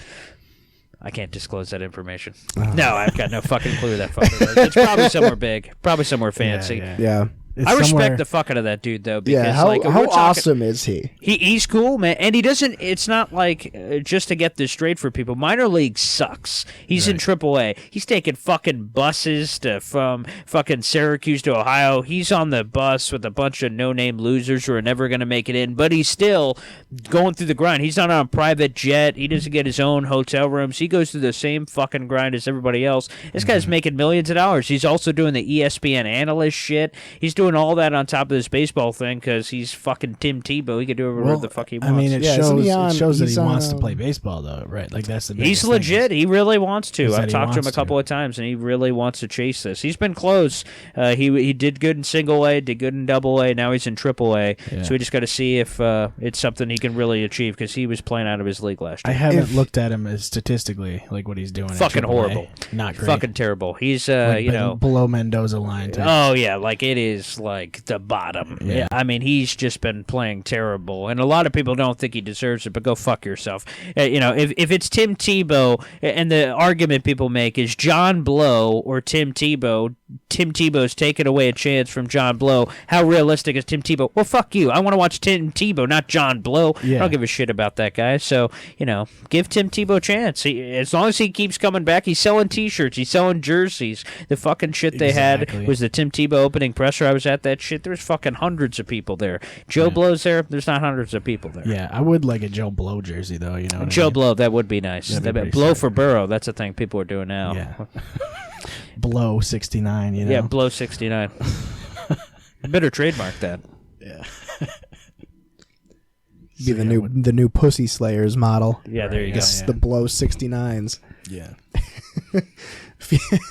Featuring saliva activated spinners. See, I think they'd appreciate that. Yeah. I respect, like, if Tebow's going to go for that, though, you know? Yeah, I was I gonna, do. s- That's I was what gonna I'm say saying. if Tebow makes it in the MLB, it would just be him, Bo Jackson, and Deion Sanders, the players that That's did it. both, right? Yeah. That's fucking crazy. I mean, again, this guy a decade ago was in the NFL. He's a first-round pick, NFL quarterback. Then he goes to the playoffs and makes that fucking throw to Demaryius touchdown and beats Ben Roethlisberger. And then to think a decade later he could be playing at Citi Field for the Mets. That's Right. fucking nuts. That's crazy. People That's have a so short crazy. memory, What an too, athlete. You know? Yeah. People don't remember Yeah, that. I love the revisionist history that I find, especially like on Reddit when anybody talks about Tim Tebow, and obviously the first thing they do is like he wasn't that good, and it's like he wasn't that good, but he was exciting to watch, and he won. Like I think he went 7-5. The Broncos went 9-7 that year, and he went 7-5 as the starter and won a playoff game. Yep. I mean, what else can you? That's crazy to me. And then they went to fucking Peyton Manning the next year and win the Super Bowl. So what fucking difference does it make to Broncos fans anyway? Yeah, exactly. Right. Yeah. It was pretty much a win for them. Like, Yeah. they got to beat the Steelers the first year, and then the next year they're like, "Hey, we'll win the Super." Or they made It it was to a the couple. Super- Yeah, they did. They got fucking blown out by Yeah. Seattle. But a couple of years they ended up Carolina Super Oh, Bowl that's 50. right. Yeah, Seattle fucking demolished. Dude, them. that Super fucking Bowl sucked, was. I fucking love that one. You did? I loved it. I exclusively loved it because my parents they do a Super Bowl party every Oh, year, awkward. and everybody left early, so Yeah. I got to eat all the food. Oh, I see. Yep. That's next level. Wes was there. Wes brought his whole computer setup, and he set up his computer in my room. And then everybody left by the third quarter. Like, we're watching the game on the TV on the wall, and so we just So you like the Seahawks because of the food? yeah. Is that what you're saying? Yeah. I will say that we've gotten pretty fucking lucky with Super Bowls. I mean, for all intents and purposes, we roll the fucking dice, get two random teams in there, and we've had a lot of great games over the last decade. Yeah. Outside of that one, so we've been fortunate. I'm trying to think like I mean, even last year's Super Bowl was still entertaining. Like I like defensive games. I and did that too. One was crazy. I like that one. The only Super Bowl I feel like I really didn't like watching. The story was great because it was Manning's last game. Oh, Super Bowl 50. Yeah, Well, that See, I whole didn't like thing that. was perfect. Super Bowl 50. It's Peyton Manning. He's like fucking gonna retire. It's like he's got to win this game, right? Like he has to. Like Yeah. he felt like he had to win the game. Just like It was set up for that. What year did the Ravens win? Was that 2012? Oh, the second one. Yeah, it was 2012. So I Harbaugh, actually, right? that Super Bowl was probably And then the one of my blackout. favorites. Yeah, yeah. Yeah, and all that shit. It was Ray Lewis's last game. Probably the number one. The Super Bowl I had the most fun watching was 51 50 Falcons Patriots. Oh, Falcons. Yes, yeah. That one was crazy just because we told this story before, but I had a party at my apartment and everybody wanted me to change the channel because the only TV I had occupied with the Super Bowl, Swamp was there. Yeah. And Swamp and I are like, dude, if anybody can come back from this, it's going to be Brady and the Patriots because it's not over with them until it's over. And we kept it on, and they just came back and came back and came back and just...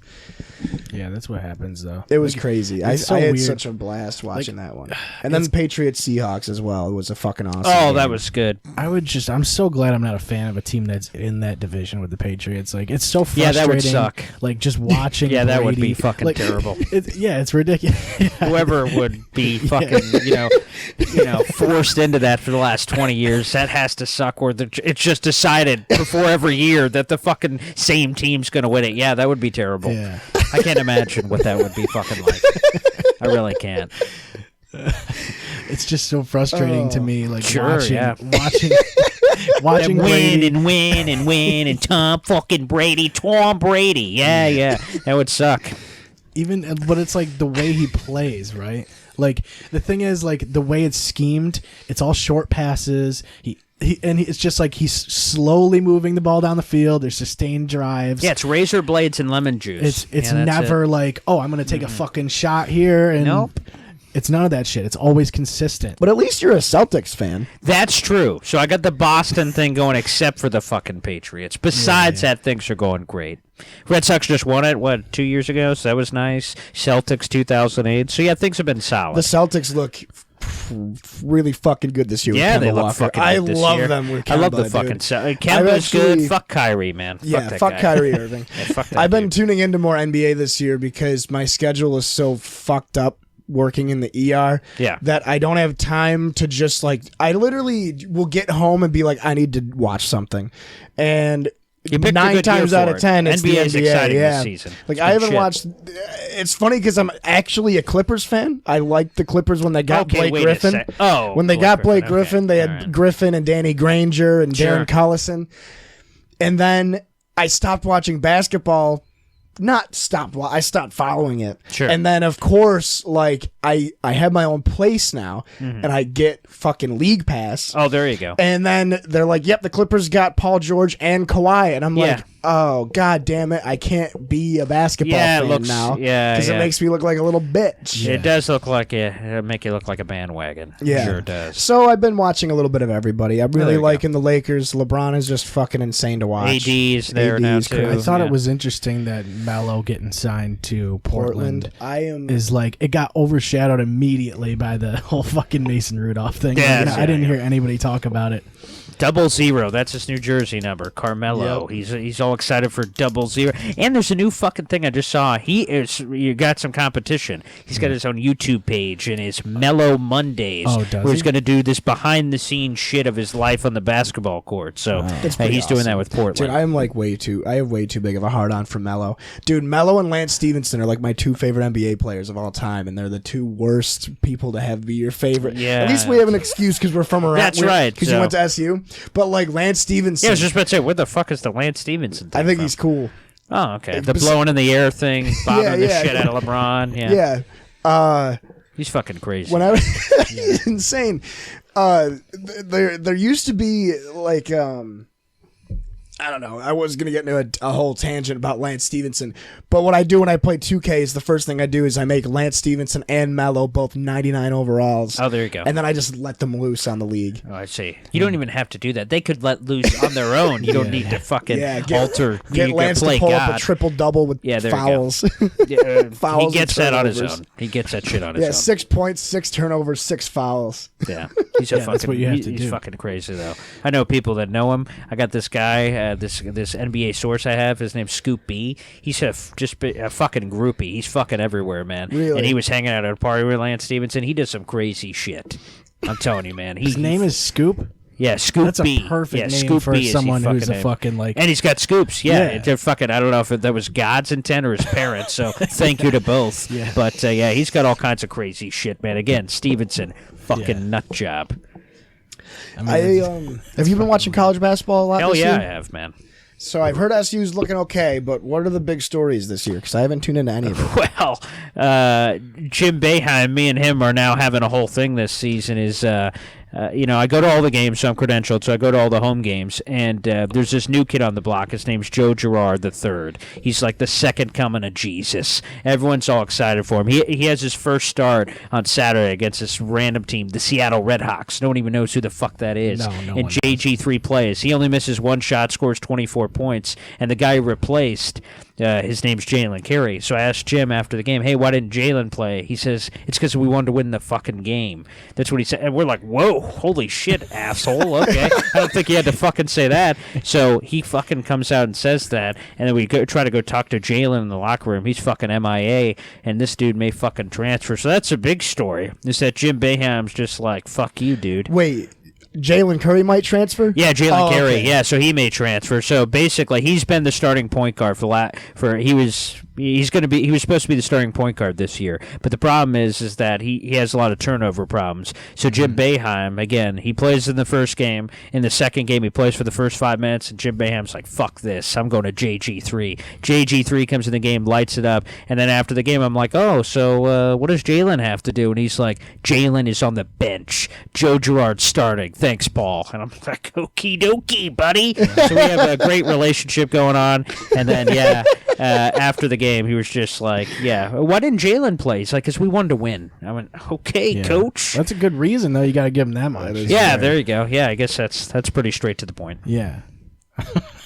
Yeah, one of my coworkers went. That was this past Saturday, right? Yes, One of my coworkers went to the game and had a fucking blast. But It he was was, talking man. about how exciting team.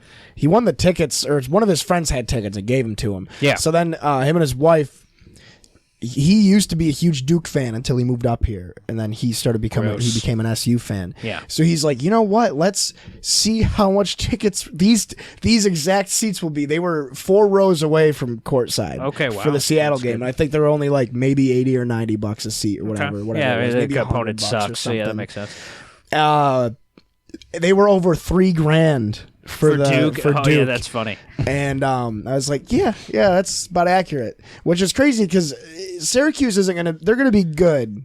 They're not gonna be like crazy good this year, right? No, Like, I'd say a bubble team. Yeah. But they got potential. They got a bunch of freshmen. We don't know what the fuck they're going to be. Joe, that's his first start. He could keep doing that shit. Probably not. They got a first-round guy who's going to go to the NBA draft next year, probably. Quincy Guerrier is a Canadian guy, so he'll probably be gone. But no, I mean, it depends on these guys. But right now, everyone thinks they're a bubble team. So not national championship or anything crazy like that. maybe like a Sweet 16. That's what I'm hoping for. Someone asked me before the year. I said Sweet 16. That's what I think this team could do. You never know, though. That's the thing. Dude, that any fucking team, you never fucking know. year they went to the Final Four. We were doing this wrestling podcast. Mm-hmm. Well, the day after the game, and we were like, really Final Four? They went like 19 and 18. Yeah, they were fucking That was when trash. they beat Michigan State and Oh, Dayton and yeah. shit. Oh, I'm pretty yes, sure it was yeah. that year. Oh, yeah. They actually avoided Michigan State that year because yeah. Michigan State got upset, so they played some fucking Middle Tennessee team. yeah, and they were like, yeah. we'll take care of them. Yeah, so Yeah. they just played the right team at the right time. That's what Yeah. it's all about, getting hot. Dude, the March Madness will always be like, I fucking love March Madness, dude, man. the first weekend of March Madness is the greatest fucking weekend. Yeah, that's the maddest. I just got to say, even if you're Puerto Rican listeners right now don't give a shit about sports, March Madness, you fucking do the bracket anyway. You try to win that shit. So, I think Puerto Ricans like sports. Even if they don't. Especially if they don't. Yeah, Watch but it. just fucking still do the bracket. It's fucking cool. I have my fiance. She's fucking picking the teams based on the fucking colors. I'm trying to analyze Yeah, the and she fucking wins, analytics. And she fucking wins. I'm like, what the fuck? Yeah. So that's what I'm saying. It's fucking fun, You man. got to It's a go lot of by fun. the logo. I feel like most That's people it. don't I've do seen that. people do that. Yep. Yeah. We had we do it. My dad's tax office does it, so it'll be like my parents, myself, my Aunt Liz, and my 4 cousins, and my Uncle Dana, and like a couple other people, clients and stuff. So we'll get like maybe 20 to 30 brackets in. Sure. And my cousin Darcy every year goes by the team with the cutest leading scorer. Oh, wow. And she's won it 4 times in the Jesus past like Christ. 10 years. Well, that's where we are now. And Everyone's got different strategies, man, and I don't Yeah. fucking blame anybody now. Well, fuck if I know. I'm the sports fucking expert, but I don't know fucking diddly. do you watch UFC at all? Fuck yeah, I do, I man. was I've been gonna watching MMA since God knows when. The fucking, we're talking Randy fucking Couture, go even back to the Pride days, man. Fuck yeah, I love MMA. Oh man. So how do you feel about Pride, Askren retiring? it fucking to eat that. What a fucking way to go out. Just watch that video before I came in from Masvidal, who fucking delivered that. I mean, he just, obviously the UFC career didn't go where he wanted, and he was pretty honest when he was on with Helwani. But I feel bad for the guy. I think he brought a lot of juice to UFC, even in his short run, talking shit. Sure. I fucking love Askren, man, but I wanted Masvidal to beat the shit out of him, so I was kind of glad to get that. That was fucking weird. sweet. He wasn't ever really a shit talker that bad, to that degree until the UFC career. Yeah, I think he just fucking maybe subconsciously took it to another level because it was UFC. He's trying to get paid. I don't blame him, man. I think he probably did it consciously. Honestly, I think he probably did it just to hype himself up, and it worked. And it for sure worked. I mean, he was already hyped up pretty good for any actual MMA fans that knew about him. But because he had made a name for himself, but it was a matter of he wanted to get up to that level immediately. I think he wanted to shoot for title fights right off the bat. Oh, he would have if he beat Masvidal. He would have been fighting for the championship. So, but him hyping himself up fucking helped Masvidal reach to a fucking superstar level because he built up enough heat. And when Masvidal beats him like that, fucking it sent Masvidal to another level, and then he beats Diaz. That's the thing. It's classic WWE strategy. That's exactly it. A plus B equals fucking C. So good for him, man. Now he's going to get that Conor McGregor fight probably. Yeah, or Nick Diaz. Yeah, again, crazy. I'd be all about that. Yeah. It's good that you said beat him like that though, because I feel like if it was that was the co-main. So if that was a third round knockout or a decision, I think the fact that it was the fastest knockout and was as brutal as it was also I think that played a bigger part in it than. It was for sure brutal too. And then his fucking celebration, him fucking going on the ground, clapping on the fucking ground, going woo! Yeah, that was fucking good shit, man. No, Masvidal is a killer, man. We had a party, my buddies and I, for the BMF belt. Yes, yeah. And he really made Nate look bad. Made Nate look. He had put fear in him. You hate to see the fucking ref stoppage at the end because you want them to decide on his own. But make no fucking mistake about it. He's beating the shit out of Diaz. I was like, look, okay, this is over, but he won. He was not coming back. He just wasn't coming back. It was he was winning 3 rounds for sure. He had already won 3 rounds. So the only way is if he catches him. That's really right. It. So again, I think Masvidal deserves all the fucking credit in the world for that. So all the people are saying, "Oh, ref stoppage." Fuck you. He doesn't make it. He's the fucking fighter. He's in there. If the ref stops it, what the fuck is he gonna do? Yeah. He didn't go, "Hey, ref, come over here." And he even the first thing he said was, "Man, I didn't want it to end like that." And it's none of us did, but I'm honestly glad he won. I'm really glad he won, honestly. In hindsight, because I think that the Masvidal, the BMF fight really showed that Nate he's not mythical anymore. Sure. No, definitely Nate had this mysticism around him. Masvidal's got more in front of him too. Yeah. And there's a lot more fucking build up for Masvidal McGregor than another Diaz McGregor. I feel like that story's over to me. Yeah. I would still get I would watch it. It would still sell a lot, but I wouldn't McGregor fights a fucking trash can. I'm going to be fucking there cheering it on. But, Dude, give us Greg Hardy and McGregor catch weight. Right. Hey, let's fucking make that happen. Yeah. That's another guy that I've been impressed with. Psychopath. I've been impressed. And then if you're gonna fucking call him out for the domestic abuse shit, I can't remember, it's 2 or 3 fights ago that they called him out and said, don't worry everybody, I'll fucking take out Greg Hardy, and then he got fucking clobbered. Was that the Juan Adams? Yes, yeah. That fight was. We watched that. Oh, I watched that. Did we watch that here? When he immediately hit him, took him to the ground, nasty. And then just hit. He landed 26 strikes. So dude, again, if you're gonna have the balls to say that, you got to fucking back it up. And when you don't, it's just it's fucking Greg Hardy. Oh, that was fucking sweet. Greg Hardy, what a fucking freak. Yeah, I want to see if I can pull that up. It's always interesting seeing those just big dudes that are just pure power and aggression. Dude, when Lesnar came in, I was like, that guy's gonna get fucked up, mad.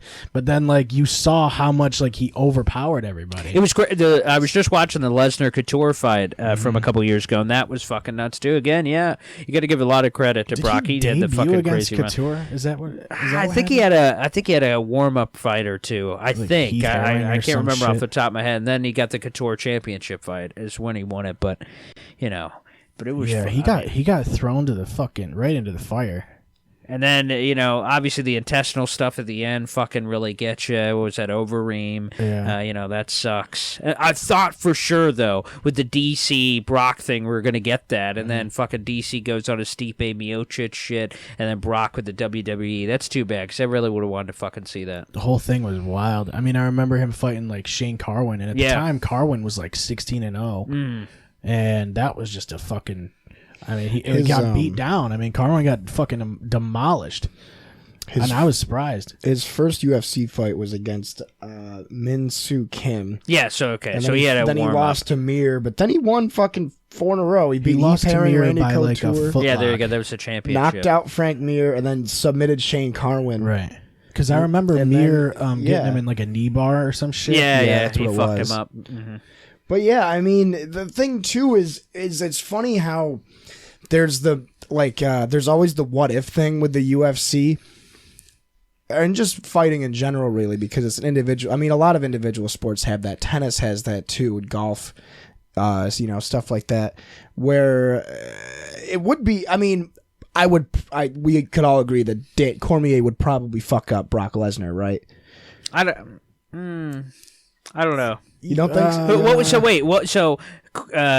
Brock came back. Who was the fucking guy he faced when he came back for? It was like UFC Mark 200. Is that Mark? Oh yeah, Mark Hunt. That was right. Mark Hunt. And then he beats the shit out of him. Or did that go to decision? I can't remember how the fuck that finished. But It was and then Brock no had contest, because technically. it ended up being a no contest because of Brock. But again, Brock looked solid in that one. I would have loved to see it. John Jones. We're supposed to see Brock Lesnar versus fucking local legend John Jones. I would have been all about that shit. Yeah. That's super funny. I still am a gigantic John Jones stan. I love John Jones, man. He's still... Obviously, he's done some fucked up shit, but I fucking love that dude, man. Yeah, no, I love John Jones. I will always root for John Jones, and I will always tune in for John Jones. Have you ever seen him live? No, I have never seen UFC live. Oh, I've been to one UFC live. UFC Baltimore. It was my 21st birthday. I don't know if I can tell the strip club story, but John Jones. You can tell the strip club story. The fucking UFC Baltimore, man. John Jones Glover Teixeira, and he fucking comes out to in Baltimore. He comes out to the Ray Lewis music. The fucking place goes nuts, and we're like, oh shit! Wasn't that when Arthur played for the Ravens still? Yes, yeah. So Arthur still played for the Ravens. It was fucking nuts. Chandler was there too. He came in. What a fucking family. That's gonna be fucking. Yeah, where nuts. the fuck are they now? Chandler's. Well, in Arizona. Arthur's retired. He actually retired. lives in Syracuse, so I run into him all the time. He's retired. How old is Arthur? Arthur's 34, retired. Yeah, he's 35. a couple years older than Chandler's. Chandler's still young. I think he's 28, 29. He's fucking leading the league in sacks right now, so he's still fucking getting it done. He playing for Syracuse only felt like a couple of years ago. Yeah, he got it's a long drafted in time like ago. 2013. Yeah, 2013, 2012. Yeah. And then Justin so he- Pugh was the most recent one. He was 2014, 2015, something like that. Yeah. Oh yeah. Yeah, that is a crazy fucking. That's a crazy fucking family. I mean, you have two sons that are. Like they were both Pro Bowlers. Chandler was all pro. Art Jones won a Super Bowl. He won that with Baltimore, so he got that. Chandler won one Super Bowl with the Patriots. John Jones is fucking the greatest mixed martial artist of all time. So solid family. Yeah, solid family. you wonder too. It's weird, like if it's upbringing or if it's like genetics, because you get like Clay Matthews and his brother Jake. Oh, that's true. that And are his dad playing. Bruce played in the NFL. It's you wonder like how much of that is how they're raised, if they're raised to play football. It's got to be or- both, because I mean they were all raised in wrestling, so Yeah. they came through the wrestling. But And it's weird seeing 'cause- the interviews with those guys, To see that football's like in your genetics, that's kind of crazy. I mean they're all fucking lanky fuckers, right? Yeah, So like, they're Chandler's got the arms. Art's a little bit different because he's Yeah. got more girth to him, but yeah, all of them are lanky. Man, that's God's talent. But I think it's a perfect balance of the talent and the fucking hard work. And his dad's a pastor, so they fucking They pounded had that like shit in. really solid ethics and morals Absolutely. and stuff. And well, But there's they a did. handful of those teams. I'm sure Chandler and Arthur are good guys. I don't think they've ever done anything. Well, the only crazy thing Chandler did, he was running around naked and like fucking. I think it was still when he was in New England and he was on drugs. Wasn't he? And He they smoked fucking spice traded or him. something, Yeah, right? it was some fucking crazy. And then John's obviously done a lot of crazy shit. But Yeah. Art, I don't think Art's ever been caught. Yeah, I doing don't think anything. he's like hit pregnant ladies or whatever. John, No, I none of just that. I just rewatched John finishing Cormier their last fight out, that was and nice. we watched that here, didn't we? Yeah, we might have. It was either here or at a guys' night or something. But I remember, it was at guys' night because we had everybody over there, and I was the only one that was freaking the fuck out. I was we were all freaking out. I was super happy. I was the only one there that was rooting for Jones. Maybe that's why I like him so much. Is that the one where DC gets fucking kicked in the head and Joe Rogan interviews him after, and he's fucking... It's like if you lose 2 in a row, there's no rivalry. That's fucking true too, man. There's no fucking rivalry if you don't trade wins and losses back for it. There's no rivalry. So what is DC the greatest MMA hold the rivalry, fucking do you paper. think? Greatest MMA, damn. I really like Liddell Ortiz. Yeah, that was always fucking good. That's the a Iceman. classic. Yeah, that's good. I mean, even the Jones DC thing, even though it's not a rivalry by the definition, the fucking trash talking, the throwing each other, that was always good. Yeah, I like St. Pierre Matt Hughes. St. Pierre Matt Hughes, sure. Even St. Pierre Matt Serra was really good because by the way, Matt Hughes got hit by a fucking train and he lived. Like Jesus Christ! Yeah. What His the book fuck? is fucking insane. Oh, I gotta read that. I haven't seen absolutely wild. Like There was a fighter that made fun of him for that. How do you survive a train? Yeah, that guy's wild. I guess if anyone is, it's fucking Matt Hughes. But Yeah, I fucking heard that. I'm like, he get hit by a train. Okay, he's dead. No, he isn't. Oh, he fucking arose from the dead and came from a fucking coma. Oh wow, that's fucking cool. I just picture anybody who gets hit by a train is vaporized, like immediately. Yeah, I was just thinking about that the other day because, like, what the fuck happens when you go in front of it? I can't even wrap my mind. Or your bones rip apart. Like, what the fuck happens? You're just an ornament on the windshield. That's what I mean, right? You get fucking annihilated instantly, but apparently not fucking Matt Hughes. It's Like I picture it as just a fucking cartoon, like a red blob, like immediately on the front. like a fly on the windshield, just done, There's vaporized. But yeah, way to go, fucking Matt Hughes. Yeah, I'll read your fucking book. You get fucking hit by a train, I'll read 10 of your goddamn books. It's a pop-up book. Well, I hear like he's gone through a lot of crazy shit, and actually, like people probably wouldn't like him as much if they read the book because, like, from what I heard, that's what I've heard. A lot of people say they know him. Yeah, a lot of people say he's kind of an asshole up. too. Yeah, he's a dick. Yeah, that's what people have said. Yeah, but I mean, how much? You gotta be an asshole a little bit. You gotta right? be. I mean, you gotta have a little bit of asshole in you to especially if you're do what you fighting do. people for a exactly. living.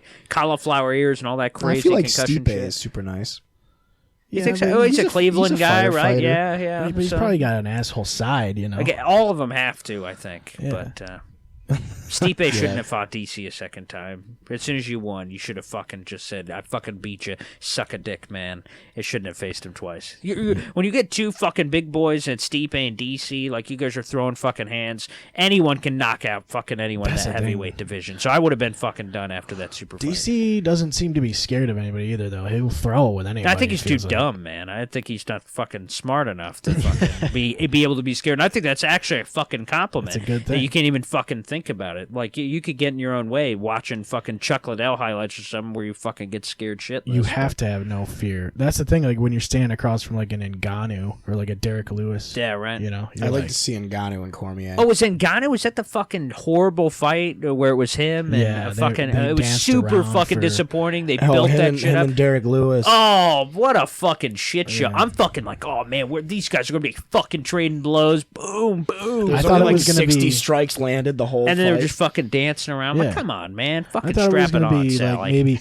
I was like first round. I was like, okay, all right, I get this. They're feeling each other out a little bit. Second round, I'm like, someone's getting knocked out. Second round for sure. I couldn't even And believe then- it went to a fucking second round. It shouldn't have. I was like, well, the thing is, like I just said, you're standing across from either Derek Lewis or Francis Ngannou, so they're probably both like, oh shit, like I gotta respect this dude. But you like, got to look at yourself and be like, look at me. I'm a big fucking man, and I'm going to Yeah. be throwing my mitts, and you better watch out. That's the you thing. I think they were both thinking the same thing. And Got they into kinda each just- other's heads or their own heads. I don't even know. Yeah. or That like fucking I robbed like us. I like the theory that like they had amnesia the whole they're time. the same- Oh yeah, yeah, I saw that. Yeah, I saw that on Twitter. They forgot that they were supposed to fight. Yeah. Like they forgot who they were. Where are we? They yeah, woke some up with reverse. like yesterday's newspaper. On Yeah, the- right. yeah. What the fuck?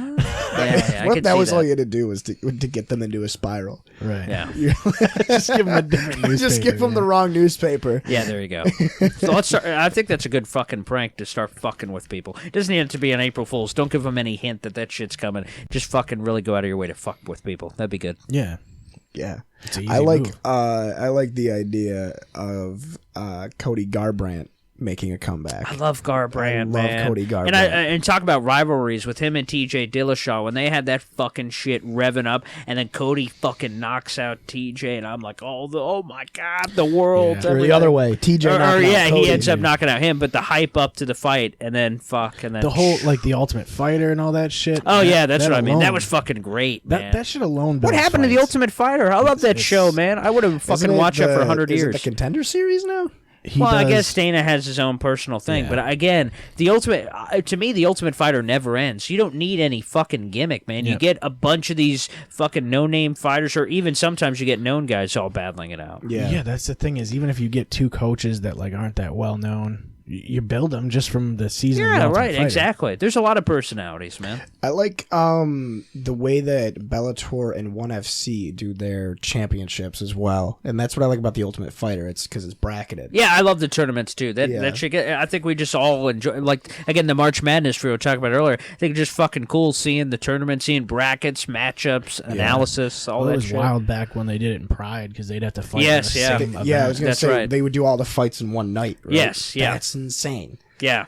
I think they did that Bellator for a little bit during like a summer run. It's not good for your head, probably. Probably not, but great for us. Yeah. And that's what really matters. Exactly. It's weird too because like you could have a guy that goes 5 rounds in his fight and then face a guy who just knocked a dude Just out fucking in the first knocked him out in the round. first 5 seconds. Yeah. And now Yeah, you got a that guy sucks. who's basically fresh going. Well, against that's the what dude happens who in fought sparring in 5 rounds. Taekwondo. Yeah.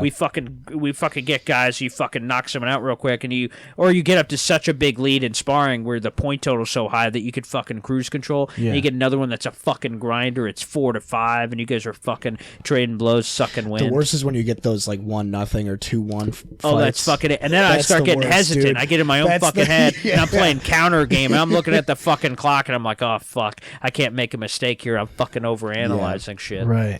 That's the worst. Or Yeah, that's like a 2-minute offense though, right? You're like fucking really overthinking shit. Yeah, that's when you make fucking mistakes and get Yeah. fucking knocked out. You got to hurry back to the line. Yeah, making It's like fucking the- audibles at the fucking line of scrimmage. one of the only Super Cups I went to that happened, where I think I won the first fight. It was like 5-1, and then the second one, no one scored. And Wow. I'm sitting here, and I'm like, all right. And then I ended up getting my ass kicked for the last like 45 seconds. Oh, really? Oh, was he Yeah. just holding it or something? No, I just fucked up. I got Oh, really okay. bad for like 45 seconds. Oh, It got and really just bad. picked the wrong 45 seconds to fuck up. yeah. We've been there. Yeah. We've been there. I love the fucking Super Cup, man. It's a fucking Super Bowl, man. You know, Yeah. I get fucking, after playing, I don't know what you guys have done in terms of sports, but man, football, when that ended, there was such a void in my life where I'm like, the competitiveness, the camaraderie, the locker room shit, the games. And when I knew that was over, when the NFL and Syracuse didn't fucking call for a 5'3", 150-pound running back, I was like, all right, fuck you, man. I'm going to fucking do martial arts. I'm going to be fucking lighting you motherfuckers fucking up. did and And do. man, oh man, knocking someone out with back spin kicks and fucking, I got fucking beat the shit. There was some guy named fucking Skalicki something from like fucking Rochester, right? So the weird thing about these martial arts tournaments is you hang out with your person you're facing all day. It's fucking Yeah. posted. You go in there, there's a piece of paper on the wall saying it's Paul versus Jake, right? It's fucking up on the wall. So all day I'm like, okay. And later they do sparring as the last event of the day. So you're fucking prancing around doing board breaking and all this other shit all day. So I'm just fucking studying my opponent, Skalicki. I've fucking never heard of him before. I see him, he's just this timid guy. He does his board breaks, super unimpressive. I'm like, oh, okay. I kind of get a sense. When someone's like that, I'm like, oh, they're conservative. In a fight, I could start sensing what their style's going to be. And then all day is fucking this quiet guy. We get to the sparring, and right before they start, they're like, all right, Garuchi Chumbi, so get ready. And then this fucking guy bells out a scream that I've never fucking heard in my life. He goes, whoa! And I'm like, what the fuck? And then I'm like in a state, it's like a deer with fucking headlights. I'm in fucking shock. I'm like, what the fuck? So like all of a sudden my entire game plan I've been thinking about all day is fucking whoop. I don't even know what's going on. And he fucking charges me. Like they fucking start the fight. He runs at me. I'm fucking don't know my left from my right. I thought it was going to be conservative. So all day I'm thinking, I'm going to light this motherfucker up. I'm going to be super aggressive. I already knew all these combinations of kicks. I'm like, my right side of my foot's going to smack you in the left side of your fucking brain, numbskull. And then that didn't fucking happen. He was a fucking wild came up. card. Yeah, he fucking ran at me, inside crescent kick, back of the head. My face fucking hits the floor. I'm out. And then the fucking fucking ref thinks I'm fucking around. He thinks I'm goofing around, and I'm like, nah. It was Master Weast. He was the fucking referee, and he thought I'm fucking around. He thought I was kidding. He was my referee when I got knocked out, too. So I don't know what the fuck's going on. So all of a sudden, my face hits the floor. It's black. And then all of a sudden, the adrenaline, and I'm back up. And I'm like, oh, fuck, what just happened? And then You he's got like, yesterday's newspaper with you. yeah, right. That's what fucking happened. I'm like, what the fuck? All right, are we ready for this thing? Paul, we're 5 seconds into this thing. What? And then we fucking go at it, and it was fucking intense. That was the fucking craziest fight I've ever been in my life. That's that was so fucking weird. nuts. I'm picturing like you guys like hanging out, like trading Pokemon on your Nintendo Well, I was gonna DSs say before there- the fight and shit. Yeah, I mean, you just fucking hang we're out. all in one organization in Central New York. Yeah. So we all work with each other and see each other. I remember you and I a couple of times would go up to Rochester to Yes, yeah, for, absolutely. You guys like are, black belt tests. trading baseball Well, we'd go up cards. there and that's be right. like we'd be like prolific guests of honor because Yeah, they're like that's right. these two senior black belts from From Oswego. Oswego. They're like, wow. Yeah, they're Okay, like, why? They're like, Say. wow, you guys have clothes there. Like, Yeah, right. They're like, wow, this is interesting. It's like Yeah. a different society. Yeah, but yeah, so like you all get to know each other, and then like Paul said, And then you beat the shit out of each other. That's it. Yeah. You beat the I fucking remember- piss out of each other. there was a really weird tournament when we both first started. It was we were both first degree black belts, and we ended up having to. Actually, it wasn't in a tournament. It was a test. We ended up having to spar each other. Oh, yes. Yeah, And, I fucking remember that. Because normally for tests you get like you have a my designated leg. sorry you have Oh, wow. you have like a That's designated training partner, and my partner I'm pretty sure at the time was Mr. Cottom, and they're like, we're not gonna have you spar him, you're gonna spar Mr. Esden, and we're like, oh shit, and Yeah, we're right, like, yeah. damn it, now it's not gonna be easy. Yeah, right. Yeah, it wasn't on fucking cruise control. I'm like, oh, fuck, there's a guy here that's fucking capable. But yeah, no, that's the thing I miss. I wish I didn't get gun shy after getting a severe concussion. Well, you Is gotta that what just- happened? Yeah. I wonder where the fuck you went. What Yeah, happened? and then I also like the main reason I left is because I went to college and got out of it, and Well, you didn't do enough I- cartwheel kicks. That's part of the now problem. Yeah. now like it's just like I tell Master Pryor all the time, I'm like, I'm coming back. I don't know when yet. I'm waiting for the right time. And he When says, is the right time? Exactly. He You're goes, like well, Nate if you Diaz. keep, You're just delaying, that's man. what he said. He goes, if you keep waiting for the right time, it's never going to happen. And I'm like, no, seriously. I work over 60 hours a week. By the time I get out of work every day, the school is closed. Like I'd be going like once every other week, maybe. Yeah. So You're basically Conor McGregor, you know? You're just not doing shit, but you keep saying you're going to come back. Yeah, that's right. I'm beating up old men at bars and stuff. Yeah. Yeah. But yeah, Throwing dollies through windows. Well, I and stopped shit. Some spike a dude's flip phone, man. I don't even know why you had a flip phone. The but gun he fucking shy spiked part it. was mostly from when Eddie knocked me out. Durang? Durang knocked me out when I was 15. And then I didn't want to spar again because they were basically like, yeah, if you keep doing tournaments, you're going to have to fight him every time because we were the same size in the same rank. And I'm like, I don't want that. This dude is like a national competitor. I wanted another shot at that motherfucker. I only fought him once. It was at Super Cup, and I fucking thought I had a great I'm like, this little skinny bastard, I'm going to fucking rip him with liver shots. This guy's going to be sucking wind. After every round, he's going to know, hey, who's Paul Esden? Oh, he's going to fucking know after this fight. So I'm like, I'm going to fucking rip up that body. And then I had my hands up, and I kept getting hit in the face, but for some reason my brain wasn't fucking picking up on it. He kept fucking axe kicking me right in the bridge of the nose, and I had a burly beard, you know, almost something like you got. And Yeah, I you had did it have a there, ridiculous and he beard back fucking then. axe kick, and I'm fucking ripping him in the body. I'm eating the shots. I'm like, I don't give a fucking shit. Hit me as hard as you want, motherfucker. And then all of a sudden, apparently my nose busts and it's bleeding all over the place, but you can't tell my beard. And then the ref has to stop the fight. I'm like, fucker. Yeah. So he got me with some headshots, but I wanted another shot at him. And then he's like doing suits and ties and business shit Sometimes now. So I it's only like- got one chance at that fucker. Sometimes I feel like if you're getting hit, you're understanding that you're getting hit, and even if they're doing the same thing over and over, you're focused on what you want to do. That was it. I was in a more so fucking than- phone booth, man. I fucking had him, and he just Yeah. kept going over the top, so my vision was like fucking narrow as fuck. But like I said, for every axe kick he gave me, again, it's at risk. It's almost like poker. It's at risk versus reward. I'm like, all right,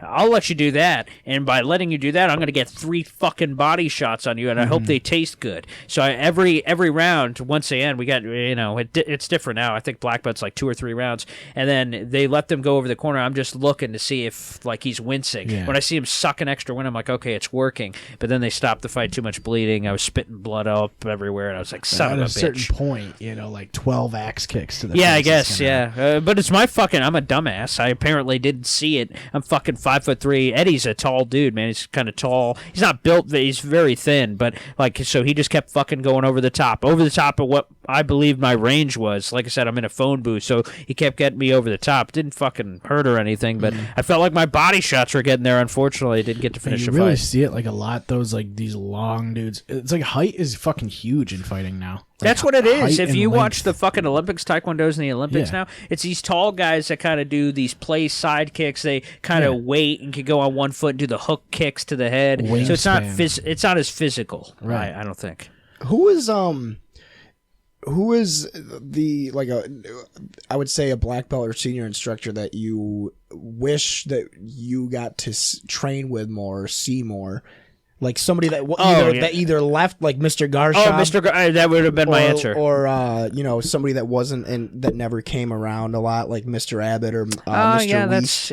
or like a McEachin was fucking crazy. McEachin was pretty awesome. McEachin, for reference, the craziest fucking guy and one of the most talented martial artists you could ever meet. He doesn't have ACLs. No, he doesn't. He doesn't have ACLs. He's a former Border Patrol officer or current? He does that. He also goes to like these state tournaments, but it's not even New York. Like he was just in Virginia and won like gold medals for track and sparring. Yeah, and he's like a Crazy. decathlete. Yeah, he runs marathons and shit. Oh yeah, and he's like 50 something. Yeah, and he's like the most soft-spoken guy ever. Yeah. And then as soon as class starts, he's the fucking most intense. terrifying guy in the world.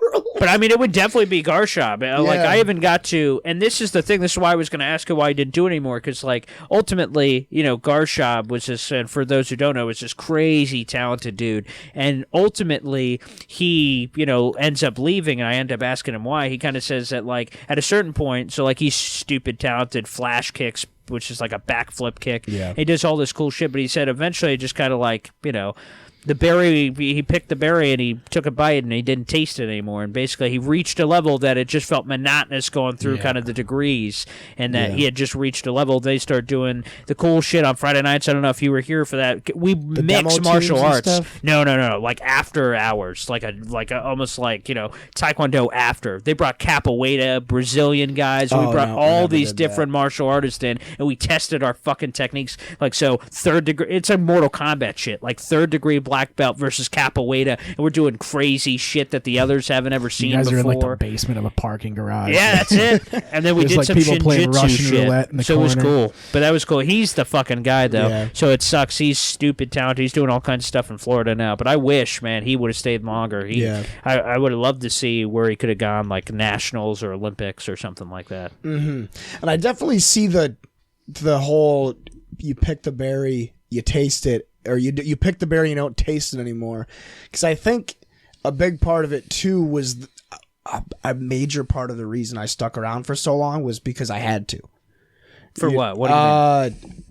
Like it was required by my parents. Okay, so what was it? So you entered this thing. So we probably entered around the same thing. I fucking moved here from South Carolina, and I entered Taekwondo 16, 17, whatever, 15, 16, 17. I was in high school, and then I was, I fucking went because it was like, a thing I did. I did Tang Sudo, which is the art of the fist, but I fucking failed. I fucking was horrible as a kid, and I never got a chance. And then Taekwondo came up, and I saw it when I moved here. I'm like, oh, I want to fucking do Taekwondo.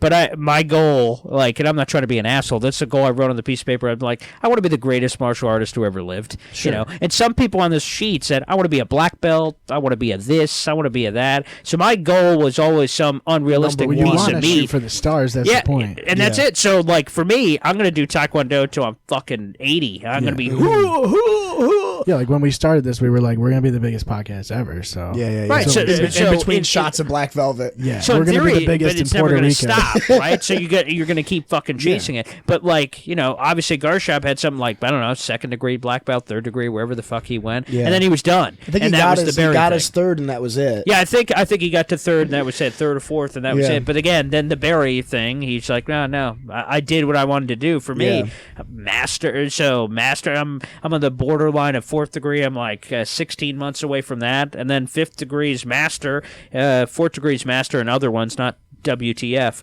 World Taekwondo Federation, but Yeah. It's an again, awesome acronym for that. But actually, they did change it. They recently changed it because that was it. So Yeah. people kept going, "Oh, what the fuck?" Yeah. But now they've changed it. I can't even remember what it is now. But WTKDF. it's something. It's something because they wanted to get rid of the WTF. WTF, not that one. Yeah, that's what they should have done. That other- would have been fucking hilarious. Yeah. Other WTF. But yeah, I started when I was 4. I was a tiny tiger before wow. the term Holy was shit. created. Like I was the youngest member to have started at that point. And once you stop, where'd you finish? What was your degree?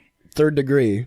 Oh Third- shit! So I mean, you were 3rd deep. degree, 3rd degree blue. Now 3rd degree purple. So you're right. I mean, you were Yeah. right on the fucking dude. And I like, stopped get the when I fuck was- back, I was man. stopped when fucking I- figure it out. Like you're Yeah, fucking that deep, man. You're so Yeah. fucking the master, man. That shit, and especially since you started as a kid. I didn't even start as a kid. I fucking started as Yeah. a late adolescent, man. You gotta fucking get back. Figure your shit out. People want McGregor, dude. That's stop, it. I'll stop by Thursday. Yeah, there you go. Fucking come up.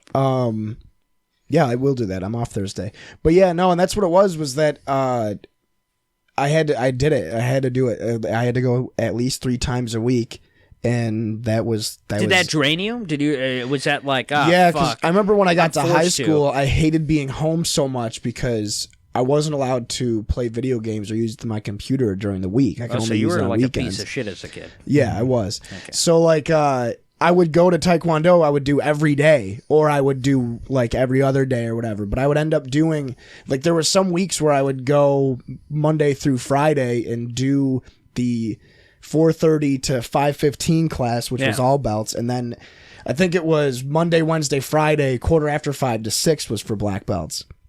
So I would do it for an hour and a half a day. And I just, once I left, I didn't miss it. That was the big thing. Oh well, I mean, Like, I yeah. miss everybody, but I didn't miss the... Getting hit in the face. No, because I stopped doing competitive sparring after that. I exclusively did judges, and I tried being a coach. I hated that shit. I didn't like that. I didn't Now, like coaching, especially about that didn't you like? the kids. I didn't like that I wasn't able to... I'm not really good at being specific with things. The way I'm very...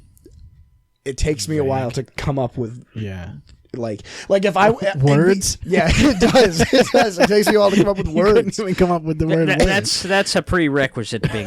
Yeah. From what I understand. But like reffing or like I like being on testing boards. I remember when I stopped sparring and in between my tests, because I think third degree is once every 6 months, or is it 8 months? It's 8. It's 8 So for it was third. in between all my tests. I would just be on the board, and I was like, this is way better than actually doing it. Yeah. And then I wanted to instruct, and I remember I did that all through high school, where I was the assistant instructor, and then my senior year I was actually teaching classes with like Mike. I think Yeah. you and I taught classes together. Yes, yeah, I did. And, I did that for a little bit. That's what I liked that a lot, and then I was just like, when I stopped doing it, I was like, man, I was like almost relieved because it still felt mandatory. Yeah, I see. So I think it's if got to I- be a choice. If you come back, don't come back unless you want to. Like, I'm telling you to fucking come back because I'd love to have you, but don't come back unless you fucking want to come back. And Yeah. that's to me. And then, like, once you come back, fucking commit. Don't dip your toe in the fucking water. If you're in, go all in. Or if you're out, then just stay out. I just think that to be half-ass about it would just be, That's ingenuine. That's with anything, though, right? Like, Well, yeah. you got to go all in if you're gonna do anything. It seems like, Yeah. you can't just fucking be sort of like half-heartedly doing things. That's No, that's the other thing too, and I haven't talked about this on the show yet, but I'm enrolling in nursing school. Okay. yeah, so you should just go like 50% on it. Yeah, you know? yeah. That's what you I should. know You it's should just gonna be an be aide. like one of my quite a few of my coworkers are currently in nursing school, Yeah. and working full time and doing that. Right. is So going to they're be like, fucking crazy. They're like not sleeping. I just have different priorities, I guess, is my whole thing. Yeah, and again, that's I why can always maybe at come some back. point it'll change. I can always Maybe, come back. Because everyone is different. Some people are in Taekwondo because they want to get in shape. Some people are fucking in because, like I said, some stupid goal like mine, you want to be the greatest martial artist ever. Yeah. Whatever your fucking thing is that, again, maybe the priorities will change at one point, but when they do, again, they say black belt for life. You got that deep. Whenever you come back, you're just going to pick up where you left off. So, to me, getting that fucking close to master, man, that would light a fire under my ass. Yeah. I'd be back if and when the opportunity presented itself. So how close are you to being the greatest martial artist of all time? I'm already there. No, I mean, like my fucking idols are guys like Bruce fucking Lee and Jackie Chan. I fucking love Jackie Chan, man. But who knows? Maybe they'll throw you in there with John Jones after this. That's it, because I can't believe I fucking missed. They just had a tournament actually here locally, an Oswego sparring tournament that I fucking missed, and because same kind of thing. I work like fucking 20 jobs. I fucking do radio, do the basketball, football, do all this crazy shit. So it's hard to make sure I'm consistent. But I don't want to fucking spar unless I fucking am in the best shape and all that shit. 'Cause I don't want to half-ass, full in or all out. So I want to make sure that I'm fucking in it. Yeah, that's an interesting So what is your day to day though? Like, what is that like? Do you do radio in the morning? Yep, radio in the morning and in the afternoon. I do 4 hours of live radio every day. Oh, so it's 20 hours a week, so Monday through Friday. So I get to the office around 8:30, 8:45. I'm there for a fucking 2-hour morning show. I've got a 2-hour afternoon show that's 4 to 6, and then like I said, I fucking booked it. So I was able to play a recorded interview, so I was able to kind of skip out early and drive right over here, and then I'm out. But like I said, that's why I'm working a bunch of jobs. I do a lot of double dipping. I cover Syracuse. I cover the Jets. So while I'm at work, I may be on air on the radio, but also writing an article. So and then on the weekends, I'm fucking doing the baseball game, Syracuse Mets, or the fucking basketball. There's like a Brandon Stratton. I'm the official voice of a minor league football team in town. So I'm doing fucking like 3 million jobs all the time. So the fucking every day is just, it's a fucking great, you got to fucking love it. And I imagine like you're in nursing, and what do you do? I basically work in a warehouse. Okay, do you like it, or is it just a fucking job? It's okay, but I mean, for me, the stories you tell me are fucking insane. Yeah. It's cool because you're just like walking around, you're talking to people, you're working with customers, and you're picking things up, putting them down. Yeah. No, all right. Well, that's more. That's not. What it is. I think that's the best story I have. Right? I was gonna say my favorite story you told me was when that one company came by, and they was the old Asian couple. Oh yeah. And they bought like 3,000 pounds of manure. Wow. Yeah, and there was like a guy, like the husband was like ripping ass the whole time, and like no one was like acknowledging it. He was like just small talking the whole time, and just like following you guys around while you were loading up his truck. They were speaking in like Mandarin and shit too, so like you didn't know if they were talking shit about us or like if. That's always great. Yeah, it's really cool. Yeah, but like I feel like if you're doing anything, like if you like sports, I feel like your position would be. And that's what I'm saying. I can't believe I get a fucking paycheck. Yeah. There's a lot of the stuff I would do for free, and I hope they don't fucking listen to this podcast because I don't like getting fucking paid. Well, now you're not. Well, only Puerto Ricans. Are your bosses Puerto so Ricans? Luckily, the owners of all of my companies are all Caucasian, so none of them will be listening to this podcast. So, right, yeah. I mean, I would do that shit too. It'd be fucking a blast, honestly, just doing radio shows. And I wonder, like, so do you have to talk? Like, you have interviews on, like, live interviews and shit like that? Because I couldn't drag out 4 hours by myself. That's for fucking sure. I think, you could do that. Both of us could probably do that. Sober? No. Well, I'm talking about myself. I don't think I can do it. By myself. I see. Yeah, there's no way. It's a lot.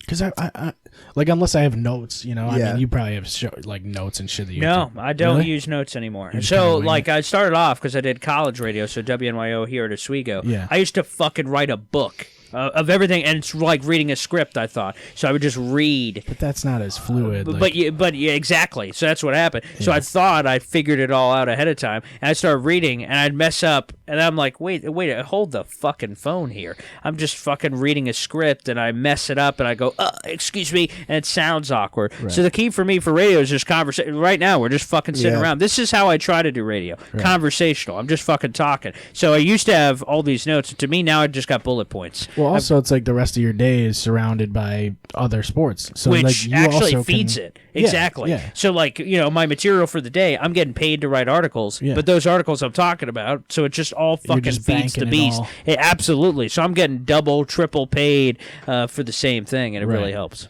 Yeah. How do you feel, and this is because it's my personal favorite radio show of all time, how do you feel about the Dan Le Batard show with Stu Gatz? Oh, I fucking hate the Dan Le Batard show. But I will be honest, it's grown on me. Like, I used to work at ESPN Radio. I worked there for a couple years, and they've got the affiliations like Dan Le Batard and all these fucking shows. And then they would play them, and I'd have to listen because I'd be in the room. So the Dan Le Batard show would be playing. And fucking nails on a fucking chalkboard. And then, like, it just grown on me because Stu Gatz is on Go Look at Wingo, so I listen to that every morning when I'm driving in. So he's got a regular spot at 9 o'clock. So the Stu Gatz thing and his Stupidity podcast, like I fucking, it's all grown on me now. So I get it. Everyone's got a shtick. DA's got a shtick. Jim Rome's got a shtick. The Jungle. So like, people who are fans of it get it, and so the people who are just kind of drive by are like, what the fuck is going on over there? I always felt like the Le Batard thing was like, they're not really talking about sports at all. No, it's fucking weird. No, like they had just last week they had like some animal guy in who fucking brought in a fucking wombat, and they're fucking going, oh, look at this fucking wombat, and then they're like, oh, and Kobe's here, and I'm like, what the fuck? So they do all kinds of weird shit, but it's unique. Again, everyone's got their own shtick. They do their own fucking thing. I love the the running jokes in the show are what get me, because I've been listening to / watching it for years, like almost since it started, and I love basically whenever they come up with their own they make fun of how contrived sports media is, and then they make their own contrived points. Funny. Like they started this thing, they call it the BCS rankings, the Billy Chris and Stu Gatz rankings. Oh, that's funny. And they do a top 10 list every week of the college football teams based on completely nonsensical arguments. Oh, really? And whenever anybody else in the studio is like, wait, what do you do? Like Dan will be like, why are you putting Navy in the top 10? Yeah. And he's like, are you trying to tell our soldiers that they don't belong in the top 10? Oh, that's awesome. That's like fucking funny. Shit like that. The only thing that it does still bother me sometimes, and I get it, and it's funny, but it does annoy me when they get somebody like they'll have like Shaq on the show, and then they'll be like, "Hey Shaq, what are your favorite fast food French fries?" Oh, okay. They'll get like all these, but big that's the names. hard hitting shit though. They'll get all these big that's name athletes. Like they had George Masvidal on recently, and all they did was talk about how they don't think he's that good. It was wicked funny. Oh wow! What they did was they talked shit about him for an hour, and then he was on, and they kissed his ass for an hour. I was gonna say for sure you didn't have Masvidal in the same building with you and talk shit about. And then the third hour they talked about how much and he was in on it too because he's from Miami, and I think it's crazy that just a little Miami-based show is now like. It's got its own. It's on ESPN. Yeah, it's nationally syndicated. It's like its own thing, which is crazy. Right. And I don't know. ESPN used to have such good programming. Yeah, dude. Like, I just can't watch ESPN anymore. Pardon the interruption is still all right. I mean, PTI. I love PTI. I used to love Around the Horn, but that got it's kind of I'm hit or miss on Around the Horn now, but I used to love it. I think it's just that there's so many channels to get sports news. There is. I mean, there's a lot of different. We all have choices now. We have options, and that I think that's really separated the bullshit. Well, the thing is, on your phone, you can type in what you want to fucking see news about. Yeah. On ESPN, you have to sit here and wait for this ticker or whatever that thing on the side to get to what you want to fucking see, and then it gets like 3 things away, and then it's like, oh, we'll be right back. Commercial break. I know, you're like, you fucking asshole. It's like, oh, okay, cool. Another 7 minutes of sitting here. The worst is when I used to watch Sports Center for them to say nothing too. Yes, right. Yeah, so I'd be seeing some shit, and I'm like, oh, it's coming up, and then when it comes, like they just switch it or don't say fucking anything. I'm like, so I waited for that. Yeah. Nice. Or they say like 40 seconds of any sort of coverage at all. Yeah. It's like you said nothing. Why did you put that there? Yeah. Yeah, that was my issue with SportsCenter was especially like when it would go to commercial break and come back, and then all of a sudden there's like different. 3 more topics. Yeah, they're Where did different those ticker fucking things. come from? Yeah. Yeah, no, I agree. I also Yours is, hated it like, when gone. ESPN switched the side of the ticker. Oh yeah, that was weird. I It's hated a little that. thing, but very weird. And then when they like changed the graphic of it, and made Yeah, it they more started. like They refined. did this whole branding thing. Yeah, that was. That's the hard I part. don't know. SportsCenter I find completely unwatchable now. Yeah, I don't. They got a cool logo, though. I'll give them that much. Yeah, you they know? do. Yeah, yeah. I mean, I Pretty still creative. have. My dad bought me a DVD copy of a like SportsCenter year in review, and it was like the 24 best SportsCenter episodes of the year, and it was actually sick. It was like 05. really? It was Wow. when the Heat won the championship. Oh, okay, that's some cool shit. And I think it was the Heat won, the Florida Gators won in basketball with That's so Joakim Noah. Oh, well, you okay, never yeah, see- Urban that's The so- Meyer, yeah, Steelers yeah, won the yeah. Super Bowl that year. I It's think. so good though. Like you never see like a box set of like the best CNN bits. Yeah, like, yeah, you know yeah, what I I don't mean? see that. Like, No, yeah. like it's so Yeah. odd. That's very unique. I remember it was because I had Hannah Storm before she got like hit by a car or whatever. There's something happened to her. Fuck. Wow, that's Oh, That's she not got bad. she got on fire. She had a grease fire. She got happen. on fire. Okay. that's yeah. close to being hit by a car. Right. Yeah. It was a grease fire, and it fucked up part of her face. Jesus. Yeah, but Yeah, don't get on fire. That's one of the worst things you can do. Again, You know good what I mean? advice. what is it with humans and lists? We talked about brackets earlier. SportsCenter, PTI. Listy power rankings? We like The those. most extreme. Did you ever watch that show as a kid? Yes. Where they talked about it was the top 10 most extreme animals. Yeah. Yes. Well, With people like the random bullet categories. points. You know, bullet points are cool. You know. Yeah. Yeah, that's right. They have the NFL's been doing like greatest plays and greatest like That's true. games The of all time, NFL and- 100 season. That's Yeah. where we're at. So we're getting the 100 players, 100 roster, all that shit. which is cool. I'll watch, but it's like if you're gonna put those on YouTube, everyone's just gonna watch the top 10. Yeah, no that's one's gonna it. go back Yeah, and that's fucking it. be like, oh, what's Yeah. number 90 to 100? Like that's what's really important, you know? It's like if you ever want to watch any NFL films documentaries for free, they're only going to be about like players that Yeah. aren't huge. Yes, which that's is it. crazy to me because some of the best football life documentaries are the ones they make. Like Curtis Martin is a Hall of Famer and one of the greatest running backs of all time, but the average person isn't going to know who Curtis Martin is. Yeah. but he probably has the best one. Because he was a guy I was just talking to about him actually yesterday with my boss. Because he's a huge football guy, talking about how Curtis Martin hated playing football. He did. He yeah, I hated loved that playing football life. That was a good yeah. one. And like he just did it because he knew he was really good at it. And I mean, he rushed for like what 13,000 yards. Yeah, he was third all time. Now it's Frank Gore. That fucker's still running around. And Yeah. Barry Sanders stopped early. Gore is weird right now because he like had a couple good games and he's like slowed down pretty hard. Like the Yeah, last few the weeks. Buffalo's still winning, so good for him. But Yeah. yeah, Well, they got that other kid, that Singletary kid. Devin Singletary. Yeah. Do you He's good. think Gore is a Hall of Famer? Absolutely. You think so? But the thing is like for Hall of Famers, we evaluate it in different ways. Was he ever the best running back at any time during his career? Fuck no. But he's been around. Just the longevity, you got to give him Yeah. a tremendous amount of credit, especially now when you look at how many of these records are going to stand for time. Like Adrian Peterson's a fucking dinosaur. Frank Gore is. But when those guys go away, how many more 3-down backs? I know we got Saquon Barkley's and That's what I Todd mean. Gurley's and that shit dude like that. took But so many carries. Yeah. and it was all right up the gut too. Yeah. Like he was just But it's a fucking impressive. workhorse. Adrian Peterson's fucking impressive. He's Yeah. still getting it done. Frank Gore's impressive, but he's a Hall of Famer. He's gonna fucking walk it. He'll probably fucking actually like kind of cripple himself in because Yeah. he's fucking had so many fucking carries. That's the but- thing. You want a Frank Gore on 3rd and 1. Oh, you know? fucking do. Yeah, he's Like, he's the guy you unstoppable. want. You don't want a Barry Sanders on 3rd and 1. No. Stats show that he had the most negative rushes of all time. Oh, really? On From 3rd and 1? Yeah. Oh, wow. Or just in general, he had the most well, yeah. rushes. He always does that crazy shit. CJ2K did that too, which fucking left, right, always looking for the home run, and that Yes. fucking cost him a bunch. Yeah, of there's a times. lot of guys that'll just run CJ2K stretch is plays. fun. Oh my god, I fucking miss he was I so love fun to CJ2K, watch. man. They're like It was a quick run, but it was a Yeah. fucking good one. Yeah. I hate that running backs are the most destroyed position Yeah. in professional sports because they're like a guy like I love Zeke and I'm so happy Love he's on the Zeke, yeah. team, and I loved Chris Johnson and Adrian Peterson and his LT. Yeah. Shit, Jamal Charles, who no Yeah, one's there you gonna go. remember. Oh, that no one's poor gonna fucker. remember him in 10 years, which Wow, is insane he disappeared because so quick. quick. Yeah, he I just forgot about that was already. gone. I mean, he was so good. Until you brought him up. I was like, I mean, Jamal that happened to Charles. a lot of. I mean, you had Jamal Charles, Larry Johnson, and Priest Holmes. Hey, how about Arian Foster? Where the fuck did that guy go? He was like the number one running back. That Oh my God! just like yeah. someone kidnapped him and threw him in a van. yeah, now he's he gone. was on Joe Rogan, I think. at Oh, one was he? point. Yeah. Oh, that guy's cool. He was in the Draft Day movie.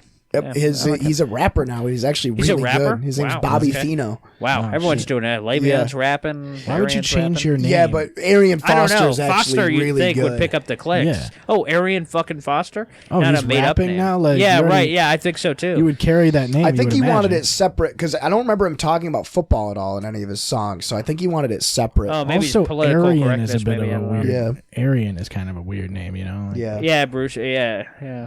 But yeah, no, running backs are so fun to watch, and I really think that obviously you want a really good quarterback, but I think if you have the best running back in the league, you're It still opens up a lot of excited to shit. watch your team. Yeah. You know, like you guys have Le'Veon, and Yeah. he's still like people are acting like he's not doing really well, but he's still playing pretty well. Yeah, he's playing pretty good. It's just the Jets' offensive line is fucking dump. So like he's Yes. just fucking running nowhere. It's like Barry Sanders shit going Right. on. Yeah, and Le'Veon's the last guy to have a poor O-line because he's like the slowest, greatest running back of all time. Yeah, that's right. And by the way, I didn't even write this story yet, but Le'Veon Bell's probably going to get traded this offseason. I was just talking to a couple of people about it. A lot of teams are going to be on the verge of trying to trade for that guy during the offseason. Yeah. Jets are going to try to blow this shit up. Yeah, it's like, dude, like honestly, That's insane to me. The offensive Yeah, it's line is stupid to just me, but- offensive line is super important though. Like, if you don't have an offensive line, you're not running the ball. It doesn't matter who the fuck's back there. Yep. Like you can get away with a little bit more. if And you have a fighting good it so running hard, back. like you would think that like we've got fucking 6-7 billion, whatever the number is, people on this planet. We Yeah. can't find a big motherfucker who could just block somebody. Yeah, just- so yeah, it's scarce, man. Yeah, it's fucking weird. And you don't see a lot of stretch plays anymore either. Guys like running fucking horizontally. No, looking for a hole. not a lot of east-west. Well, if you do, it's just building up to the negative plays. You got to get that north-south shit going. Yeah. Well, no, like a lot of it, it's weird. It seems like most of the time that has turned into a screen pass. Just get the ball to the receiver. Again, maximizing the 53.5. Yeah. You know. Yeah, it's a matter play of that just game. get it to a guy who's quick and in the That's what open Brady field. does. He fucking hikes the ball, whoop, Yeah, dumps it off. yeah. Edelman, fucking Dude, Nikhil that's Harry, what I all these mean. dudes. I've been James saying that for a White. while. James fucking White, random fucking dudes. They Brandon Bolden. They read just a- scheme so Oh, well, wow. though. Who the fuck like- is Brandon Bolden? I'm just fucking name I think dropping he works randos. at. No, I think he he- works at the Chick-fil-A. That's Yeah, opening that's up. what I think he Yeah. does in Cicero. Some good fucking food over there. Dude, it's just the thing, the way they scheme, the Patriots scheme is like, it's so, It's sickening. it's designed fucking gross. for him to just complete easy shit. Like all the Yeah, that the passes fucker's he gonna throws. play till he's 55 Yeah. because he's not fucking doing it. He's not throwing 70-yard bomb. He's not No. Patrick Mahoming it. He's just fucking fitting in the system, dink and dunk. Yes. Boop, bop, beep, and he's bop. protected well too. So like it's not Which not is crazy super because the demanding offensive on line him. is dumb. They're getting Isaiah Wynn back. He's coming off IR. He's going to be their left tackle this week. He's a former first rounder from Georgia. But yeah, the offensive line's been dumped, but it doesn't Yeah. matter because they've been able to coach around it. Yeah. Yep. And that's really the craziest thing. Like I bounce between Brady and a couple of others being the greatest of all time. But there's no doubt in my mind that Belichick is the greatest coach of all time. Oh, no, especially you think of the championships with the Giants, the championship with the Patriots. Yeah, there's just no fucking arguing anymore. The way that it seems like they have a brand new roster every year. Yeah, outside of Brady, yeah, you're 100% right. And- Look at the Deion Branches wide receivers, the Randy Mosses, Corey Dillons. the Edelmans, the Dillons. I mean, they've gone through all these fucking randos and they've churned out championships. And And you wonder imagine how what it many is. more they would have if not for Eli Manning's too lucky bullshit and then the fucking Nick Foles thing. Outside of that, the Patriots would fucking have won 8-9 Super Bowls. Right. That's just crazy to You me. think it's like, I wonder if it's just the idea of playing for Belichick now. You know, you notice, you see a lot of guys wanting to go to New England. That's the same effect that the NBA has a lot of times. with certain Absolutely. You have to teams. buy into it. And that was a big thing that they talked about it this week with since the Patriots and Eagles played the Sunday. Yeah. They were calling back to Lane Johnson talking about how nobody has fun playing for Bill Belichick Yeah. or whatever. And immediately in the interview today after they Sunday after they beat the Eagles, Belichick's like, yeah, my guys look like they were having a lot of fun out there. They got the win. I thought my fiance holds grudges. This dude fucking held that for 2 years and perfectly just effortlessly dropped that in there. And I'm like, you motherfucker, how good are you? That he just said, yeah, they look like they were having fucking fun out there. Lane Johnson. I was like, wow. My what favorite a fucking guy. Bill Belichick quote will always be about Freddie Mitchell. Yeah. Where Freddie was after they beat the Eagles in the Super Bowl the first time, or the only time they beat them. Yeah. And they were like, yeah, Freddie Mitchell had a lot to say about you guys after the game. Any comment? He's like, oh, well, Freddie Mitchell's a bad football player, and I was happy every time he was on the field. You can print that. Wow. He's had a lot of good shit, though. I got to give him a lot of credit. It's weird because every time I see him talk, he just goes, "We're on to Cincinnati." Yeah, that's it. When he said favorite quote, I thought that's what he was going to say. On to Cincinnati. That's all he ever says. But I don't know. There's just something, and a lot of people, I think, we're gonna look back on this when we're older and be like, what the fuck happened for 20 years? Yes, no, Like, this I think we're taking kind of for granted. Yes, like I'd like it to fucking end at any point as a like fucking it can Jets fan. end any like minute it now. it could have ended 20 years ago. Yeah. It could have before it started. Yeah, before it started, like been it could cool. have. But right, I agree that after the fact, we're gonna be like, how did one fucking team just fucking dominate? And every year it was almost like a foregone conclusion that they're going to be in this. Like, they've been to like fucking 11 Super Bowls. Like, that's fucking goes beyond my fucking brain. There was a statistic I read that said that the Patriots have a better chance of making the Super Bowl than they have of making the AFC Championship game. Wait, what? They've made it to. Wait, but don't you have to make the AFC Championship game? To make it to the Super Bowl? Oh wait, I meant they have more chances. like, what? Sorry, they have more chance. They have a trippy better fuck chance of sport? making it to the Super Bowl than they do of not making it to the AFC. So basically, like, Oh, yeah, I see they've what you're been to saying. more Yeah. Super Bowls than they haven't been to championship Right. games. Yeah, Basically, no, you're no, I saying got when you. they get to the championship game, they're going to the Super Bowl. Yeah, right. Yeah. And it's fucking crazy because, again, is like there's some teams in NFL history who have never been to a fucking Super Bowl in fucking 100 Yeah. years. And they've been to like Who do fucking you- 11 is and it, is 20. it just the Lions and the Browns? Let's see. Texans? So if we go through, so it's Lions, Browns, the Jaguars have never made it to the Super Bowl, and there's some expansion teams like Texans have never made it to the Super Bowl. Yeah. Oh fuck! This is fucking trivia time. Yeah. Oh fuck! I think that's able to all. do That's that. that's the four of them. No, I think there's like the Lions have never made it. The Bills the have. Bills have made it. yeah, They they made have. They made it 4 times in a row. I'm trying to think. Oh fuck! This is the trivia. Have the Vikings been in this? Yes, they've been to 4 and lost them all. Yeah, they lost us.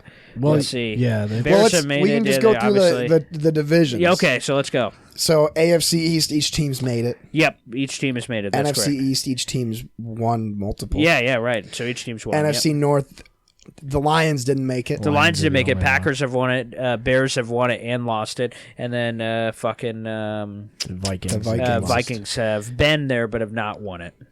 Then the AFC North. AFC North. So the Ravens have won Browns. it. The Bengals have been there. They lost to the 49ers in the John Candy, Joe Montana Super Bowl. Steelers So have been there. Steelers have Steelers won it, obviously have won. obviously. And Browns have never been there. Okay, now what do we have? The South. Okay, so NFC South, so Saints have won it. Falcons, well, they went there and fucking lost it. Right. You've got the Panthers, who have never won it, but they've been twice. And then who's Tampa Bay? They won it, right? Or Yeah, Yeah, Tampa Bay did won. one. Yeah, 0-3 yeah, with Rondé. oh yeah, right. Yeah, The yeah. Warren They had a Sapp, John good-ass team. Lynch, Yeah, Dude, that was a yeah, ridiculous that was that- fucking nice. Oh my god. That fucking defense. Oh, that defense. There's Was John Gruden, yeah, and he beat the Raiders. Okay, Yeah. he beat them in the Super Bowl. That's right. So then AFC South, we got just the Texans and the Jags. So the Colts, because the Colts, they won it. Yeah, obviously the Colts fucking won it with Peyton Manning. And then the Titans lost. The Titans lost, to the Jeff Fisher team. And then both Western divisions. What about the Oilers? Yeah, the fucking Oilers. Did they make a Super Bowl? No, the Bills fucking had the biggest upset ever. There's 5. Yeah, but they're the Titans now, Oh, yeah. so it's the Back same. to 4.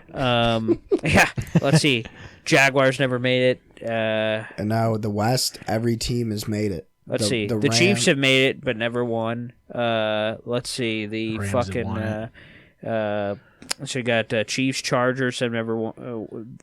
They've been there, but they've never won it. Yeah. Raiders have won, and then Broncos have fucking won. Yep. And then you have Seattle, San Fran, NFC West. Los Yep, Angeles, Seattle won. and Yeah. Arizona. Rams have It's won. one- Damn. Dude, Phillip Rivers is like That dude's fucking toast. that so quarterback bad, that man. everybody goes, "Oh, dude, he's wicked. He's awesome. Like he's been great for his entire career," which he sort of has. He's been a pretty Regular good quarterback. season wise, he has. Yeah. Like you can't really ask for that much more. Like if you want a consistent, I think he can. quarterback. Like, look at this fucking stat. I just think he's Oh, a wait. consistent. I So, wanna did hear you hear this this one. fucking stat? No. So, like, Phillip Rivers, okay, so he's thrown 7 Is picks this the about his last. children? Oh no, that should be. He's got like fucking 30. Yeah, I was Shut gonna. up. There was one I Shit read ton that of said in his last 2 Yeah, but he's games not he has Antonio more Cromartie. children, or he has more children than touchdowns. Oh, that's fucking funny and true. And the other thing is, so the loss on Monday night was his 61st loss by a touchdown or less. That's more than any fucking. So basically, that means he's not fucking clutch at all, and it's Right. more than any other quarterback in the Super Bowl era. Like, so he's good at fucking teasing the shit out of you if that's what you like. Yeah. If you're into that fucking shit, That's so what I mean. you know. I But he's think had he's- teams we were talking about on the fucking Antonio Gates, LaDainian Tomlinson, The team Vincent where they Jackson. had the number 1 offense and the number 1 Oh, defense. Sean Merriman, Antonio Cromartie, like Yep. fuck you, dude. Like you can't fucking win with that. He's had good teams, He man. makes Romo could've dumb won with mistakes that. in crunch He time. does. I fucking like fuck. He's gonna get in the hall. He's the Dan Marino of our era, Yeah. right? He's put up fucking stupid stats. He looks great, but again, Eli Manning won 2 Super Bowls. You think of that class, man? That's He's fucking also Arizona. played a long time too. So Yeah, he that's part has. of it. Him, Big Ben, and Eli all came right? out of that 2004 class. Yeah. And Eli and Ben won 2 Super Bowls apiece. Phillip, where the fuck are you, buddy? Yeah, it's fucking weird though. Like you watch him play and you're like, okay, he knows what He's he's good, doing. man. He's talented, but he's done. He's toast. Yeah. He's fucking done. I think he like you said, he's not good in the clutch. That's really what it comes No, down I mean, to. the stats fucking speak for themselves. He's fucking choked it. And the best chance he had was in that AFC Championship game. He fucking, like, tore his ACL or something, so he limped in. LT limped in. They were all fucking banged up, so, Yo, you know, his what one was chance, the he blew whole it. deal with Mitch Trubisky getting pulled?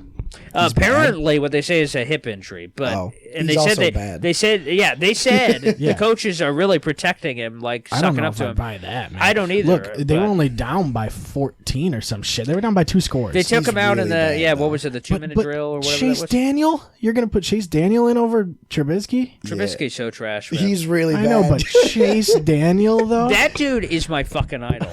That dude He's has like the made Liam- he's like- $50 million He's like the- holding a fucking clipboard. He's like the Alex Moran of the NFL. He is. I'm Look, but fucking. here's- he's my idol, man. I just don't think. Look, Chase Daniel's not the answer going forward, right?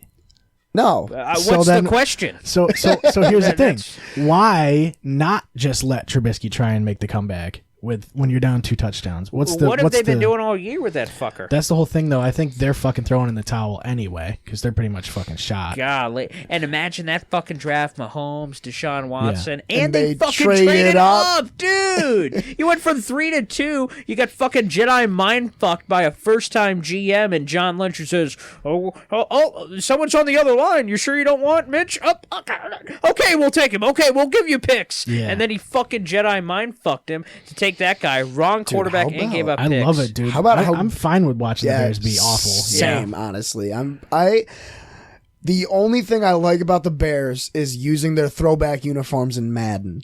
Yeah, that's Like- fucking cool. I love fucking man. Like I'm literally just scared of the Vikings. You know. The Oh, you're a Vikings are- Packers guy? Yeah, yeah. Oh, is that the it? Okay. Vikings are just fucking weird. But I 'Cause think this fucking tells you though, like, so the Bears were fucking nasty last year, right? The defense and everything, Yeah. and then we talk about like the Panthers when they had Cam Newton, the Falcons in the Super Bowl. We all think we have this unlimited window. Dan Marino said the same thing when he was in the Super Bowl very early in his career. We all think, oh wow, we just got there. We'll fucking be back next year. Mm-hmm. Everyone's fucking overlooking the Super Bowl hangover. Like the Packers won the Super Bowl against the Steelers, and we're like, oh fuck, here we fucking go, A-Rod. And then he hasn't been able to fucking come back. I blame the Packers for not surrounding him with enough shit, but I'm telling you that we all think this window is so fucking big, and then these guys fucking disappear. Falcons, where the fuck are they? The fucking Bears, now they're fucking imploding, and they're trying to think of what Rams. they're going to do. Rams, that's another one. The Eagles, man, just all of them. the the team Rams are weird right now. I don't know They're what fucking deal weird. is. I don't fucking Yeah. get the Rams, man. Yeah, I me can't. neither. I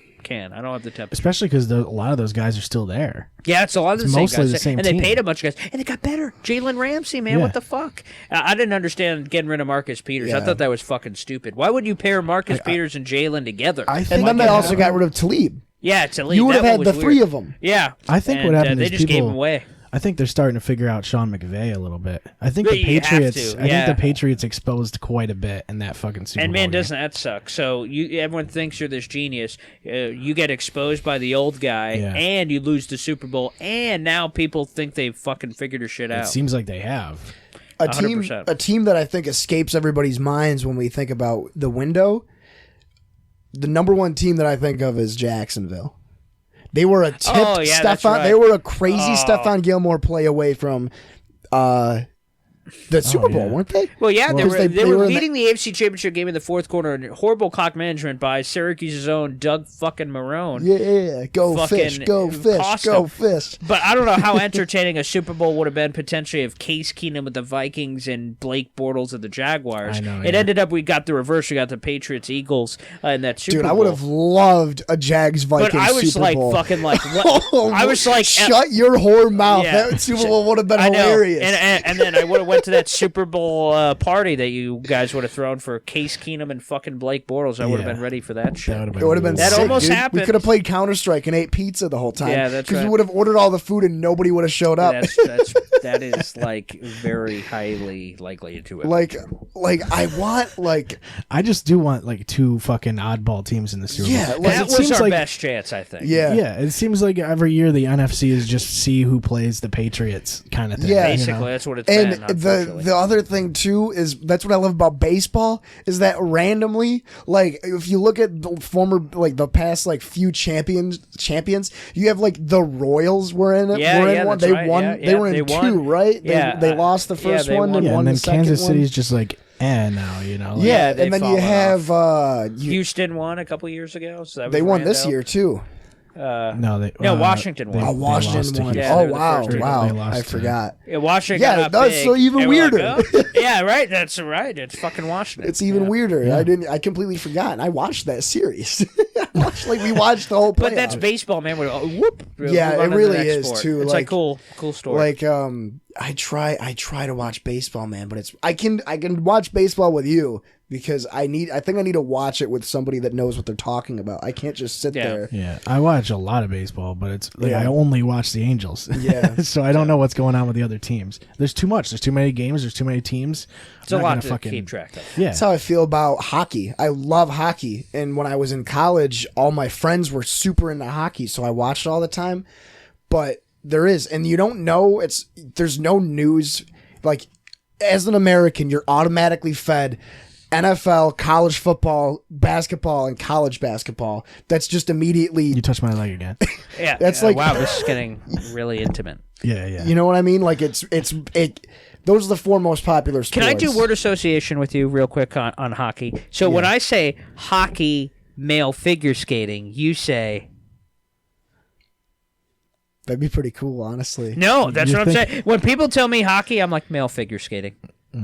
And what do you say to that? Oh. Oh yeah. Oh, I'm you don't insulted like in the hockey? sport of hockey. Oh, I thought you meant hockey. like I thought you meant like get the NHL players to figure skate. Oh no. I bet live hockey. Fuck man, that's fucking the most intense, awesome thing ever. But watching it to me is someone. I told a hockey fan straight to his face. He got fucking super pissed off. I went, "Oh, male figure skating." He went, "What the fuck did you just say?" So Dude, no, I 'cause asked, "What?" I like hockey, but I'm not a hockey fan. Does that make sense? Yeah. Okay. Like Those I guys do are agree that fucking insane. I do agree. Live hockey is really cool. Yeah, like seeing fucking fights and they send fucking fireworks off when someone Yeah. scores a goal and people are fucking slapping each other's asses. I'm like, all right, this is a fucking party. Yeah. People But- are like smacking the boards and yeah, shit. yeah, right. Oh, They're like, yeah. woo! And I'm like, Yep. okay, I wish They're this just the- fucking happened in other sports. They're Yeah, painted up, that's their it. chests are all right. painted And I'm up, like, and there's wow, ice. right. And they're flipping their shirts off. I'm like, okay. all right. I do agree that it sucks. It doesn't suck to watch on TV, but when you've seen it live, it ruins it almost. That's it, because the first hockey game I've ever experienced was watching live, and then after the fact, I tried watching. I didn't do it the reverse way. Maybe that would have changed it. And watching it, I'm like, oh, this is fucking boring, man. Not enough is going on. I don't Yeah. know. I'm a football guy. Right. Yeah. Nothing beats football, dude. Yeah, As far as that's I'm right. concerned. All right, good. All right, good. We're all on the same page. I feel like, honestly, video games get me into a lot of sports. Like if I start playing that's how I got into baseball. Like a little bit more hardcore a couple of years ago. I started playing baseball video games. Oh, really? Wow. Okay. And you start going, oh shit! Like you start to understand how the game works. as weird as that sounds. And Yeah, that makes sense. you also get familiar with rosters and players and coaches and shit like that. So Yeah, that might be a big reason the three of us like football, because I'm assuming that we've been playing Madden since we were children, right? Yes, and I've taken it to another level. I didn't even know this was a fucking thing to a couple years ago, so this is going to sound stupid. Online Madden League, like where you could get a bunch of people involved. yeah, that's so cool. I run a league that is 32 people in it from all across the world. They're all in it. We're fucking, every game is this competitive fucking, almost Super Bowl, and we're fucking beating the shit out of each other, streaming and all. This thing fucking, I didn't even know you could do this. I didn't even have online till a couple years ago, and that's taken my fucking Madden play to another I've never level. tried it, like the connected franchise thing, but I was That's thinking fucking about doing cool. it with you though, like where, because like it doesn't advance the week until all the teams are done. That's correct, yeah. So what we would do is like we would play our computer games like just like we usually do. Yeah. But then when our two teams play each other, we coordinate that and we'll be like, oh, we'll play That's against it. each other. That's how We you gotta do do that. That would be really But cool. I only have 19. Oh, you gotta fucking upgrade, man. You yeah, gotta get up. I feel like, I don't know. I don't think it's worth it. What Is do it you worth mean? it? You were talking to me 100% about, I it is. almost bought it. I bought Final Fantasy 12 instead. I'll tell you, the thing that I love about this Madden, that, like, you know, a lot of people just argue it's just the same game with updated rosters. The thing that this one has is this thing called, like, X Factor Superstar thing? X Factor thing. And basically, it gives you, like, a piece of meat to chase.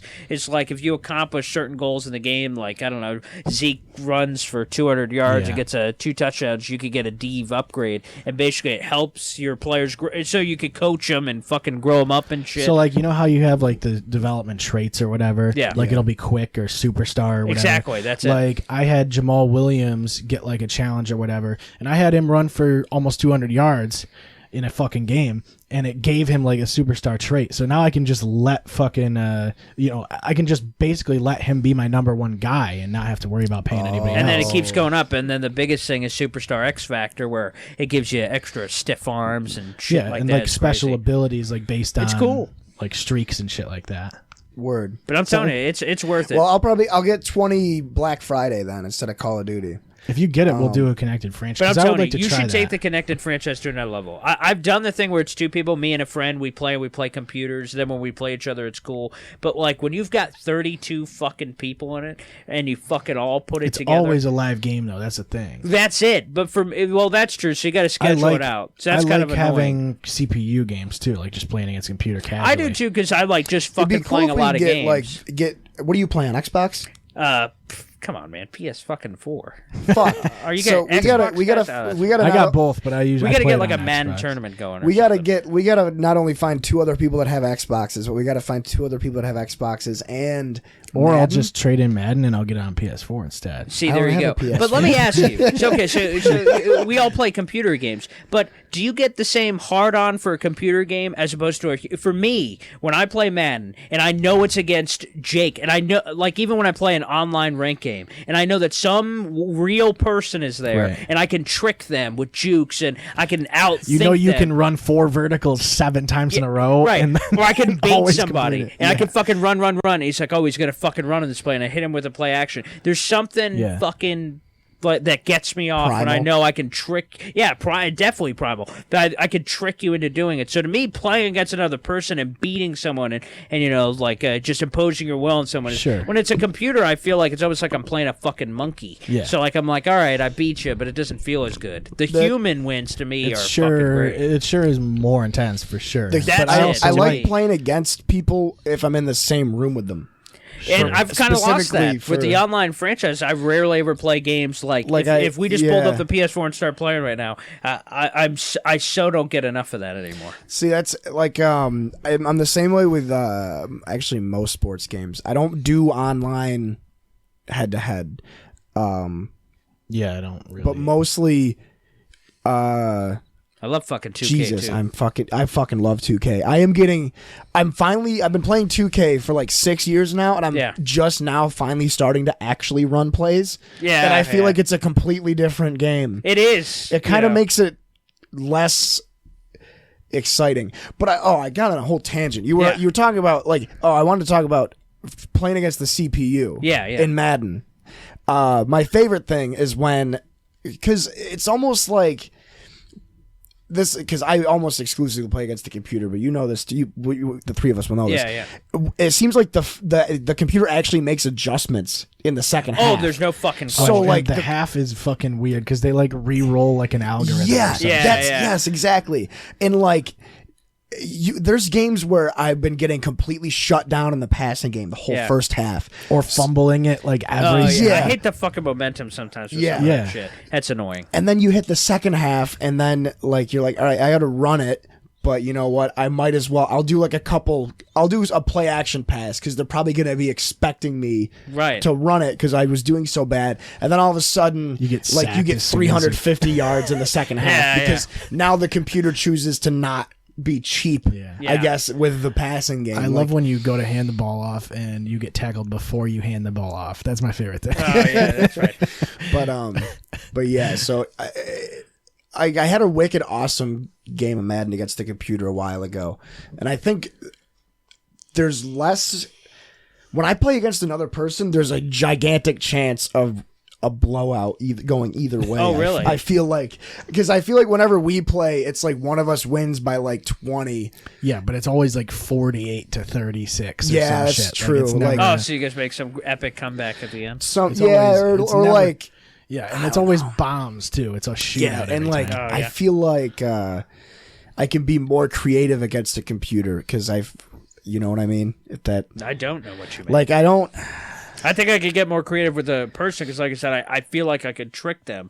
Like computer, whether the algorithms or whatever it is, I think it is somewhat predictable. But a person, people, how you could trick someone and manipulate them to think. Like if I run it and I get 7 yards and I run it again 8 yards, that guy's like, "Fuck you! You're not gonna run it to on the right." I'm like, "Okay, run it to the left," or play action or naked bootleg or something, Yeah. and I could fucking trick you. I don't feel like you could do the same thing to a computer. Maybe it's been too long since I seriously played against another person. When was the last time you seriously played against another person? My last roommate and I would play Madden probably for we'd probably play 3 games a night every night. Oh, fuck. I miss those days, And man. I want to say it was 2 years ago. I mean, we play every now and then, but that's literally barely every ever now and They've then. changed a lot of shit, though. But with the user control the and thing shit. the thing that I want to try is packages are way better now than I remember. yeah, like, they when added a you- lot of like RPOs and shit too. Oh, yeah. That's on the game now. That's what's taking over the Madden world right now. A big thing too is I feel like you should playbook should be more what's the word I'm looking for? better. Dynamic. Yeah, more dynamic. I also hate when you're doing franchise mode and it's like what are you going to run and it's like pass heavy, run heavy, balanced, like West Coast. I wish it was more specific in that I sense, kind of just too. wish you could drop your own plays. You can. That- You can make your own playbook. Oh, you can. Yeah, 100%. They brought that back? Yeah, there's a lot of online people that just fucking make their own playbook and pick their own fucking plays, or maybe they like a team's philosophy, like I use. Oh, I'm an idiot. That's I think been I around fucking for a use while. my favorite is the Saints offense. I use the Saints offense. I like some of the option plays Yeah. that they have. So I've I literally, run that. I would just do all 4 verticals on every play. Then what's the other one? Bench, where it's 2 fucking corner yes, routes, yeah. and then the outs. I used to love. It was like the last when I used to play against Sam all the time. I love the Browns playbook because they run the I-form Hulk, Oh yeah. which is fucking crazy. Where they have the 2 tight ends be the left tackle and left guard, and then the offensive line is like I don't even know if you're actually allowed to do that. You have to declare them eligible or something, right? Yeah. They've taken it you're- to another level. Yeah, I guess it's like if like a tackle is like the last one, they have to be Declare covered those. by, or they have to like have a tight end over them or some shit. Yeah, right. You can Yeah. do that for like the single back 3 tight end set too on the Yeah. right side. Yeah, man. It's a weird rule. Yeah. But 2K. So what's your game plan for you? You've been playing a little 2K. Somewhat. I haven't played it in a while, but I don't do fucking have- run plays, man. Oh, well, except pick and pop. Like I do a lot of that. I'll do pick and roll and do shit like that. But like, really, it's point guard dominant. I fucking set it up. You fucking run the double team, and I can kick it out to the wing. So like, it's not a complicated formula, but I just beat you over the head with it over and Just over again. pick and roll all day. And then it depends. Like again, like a team like the Celtics, where I have so many perimeter options, I can fuck around with you there. And then again, people try to adjust, or they fucking lose because because they don't adjust. But if they try to adjust and you adapt the game plan and shit, but man, I haven't played the new 2K. I've not played the new 2K. But, no, I'm on 19. But I've been running 19. And I haven't played 2K in a while, man. But 2K is good. It is. Yeah. It's a lot of fun. My League mode is the most addicting fucking thing in the world for me. Where I control all 30 teams and I do everything. I don't play any. You control all 30 teams. You can be the GM of all 30 teams, and that's then you just that's a commitment. You can do all the lineups, all the trades, drafts, scouting. Jesus. Oh, dude, I do that for like one team. I'll be like, I'm running my fucking autistic with 2K. Wow. Like as much as I love NFL and love Madden, we looked at it on the podcast. You can do that in Madden too, though, can't you? Create characters for each. It doesn't flow as bright. It doesn't flow right though. Madden's interface is very clunky. Oh, of course. 2K's is that's because it's the same menu system from like 08 with a different paint job on it. 2K's menus are they're so smooth. It works. I mean, and it's kind of easier. I mean, again, you're not controlling as many players as like an you're NFL basically team, only paying attention to like 8 guys per team. But I always wanted, what I do is like the team I pick. Like what I do is I pick a random player on Basketball Reference, and then I import their rookie stats to a guy named Jake Jones, and then whatever team he gets drafted to is my main team, and I always try to make it. My play style is always like the grit and grind Grizzlies. That's the most fun for me. Yeah, like just wicked big, strong defensive guys that just bruise their way to the paint or use like. It's very slow, but. Dude, playing solid defense in 2K is such a good feeling. I don't know. I love it. I do a lot of man-to-man. That's the best way. Oh, yeah, for sure. Another sports game that I thought was wicked cool was the Golf Club. Golf Club? Yeah, it's a golfing game, if you can believe that. Wow. I did not pick up on that. But that one's pretty sweet. It's like a full-on like sim. It's not like, really? Do you ever play the Tiger Woods games? Yeah. It's not like that at all. It's fucking like, you have to. It's kind of like that though, right? Because you're swinging a golf club and no, it's not because the the Tiger Woods games, when you hit the ball, you could aim where it went, and then you could aim where it rolls. What? You could control it like after you could control the ball with your left stick. You don't remember that? Yeah. Entirely bullshit. That took away from it after the fact. That's so arcadey. Jesus Christ. It is. It is super arcadey, and the golf club is like a straight up sim, and you actually learn how to play golf in order to win. Yeah, like you have to go out. Difficulty. You got to go to the driving ranges. It's just cool. It's just cool and in-depth shit. I like numbers and stuff, man. Right. It's a numbers game. You should try that. Do my league. Control all 30 teams. Make yourself Brandon. PS4? Can you get that shit on PS4? Oh, easily. Okay. It's on. I got it. We're 2K19. Yeah. 2K20 now. 2K20. 2K21 though. Oh, okay. All right. Let's get the newest. Wow. Okay. Yeah. Let's jump on that. I haven't gotten 2K20. No, me neither. I haven't. Just like with Madden, I don't feel like it's worth it. I don't know anything about 2K20 though, so I could be wrong. Yeah, that's a ringing endorsement. Yeah. Do you have a hard out, man, or is like? Oh yeah, where are we? It's 8:30 here almost. What time did I get here? I feel like quarter to 7. 7. Ah. So yeah. No, I just know dinner's happening at some point, but I don't know. Tatiana. I don't know what else you guys wanted to get to, but I mean, I don't know. I didn't have topics prepared. How do you feel about The Departed? Departed. Yeah.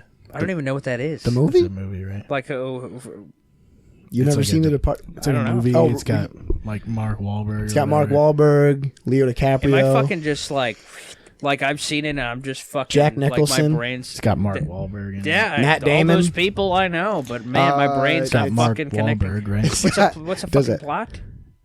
But my brain's is not this a fucking... riff? Are you riffing right now? I don't even know what the fuck. Have you seen The Departed? Right, it's when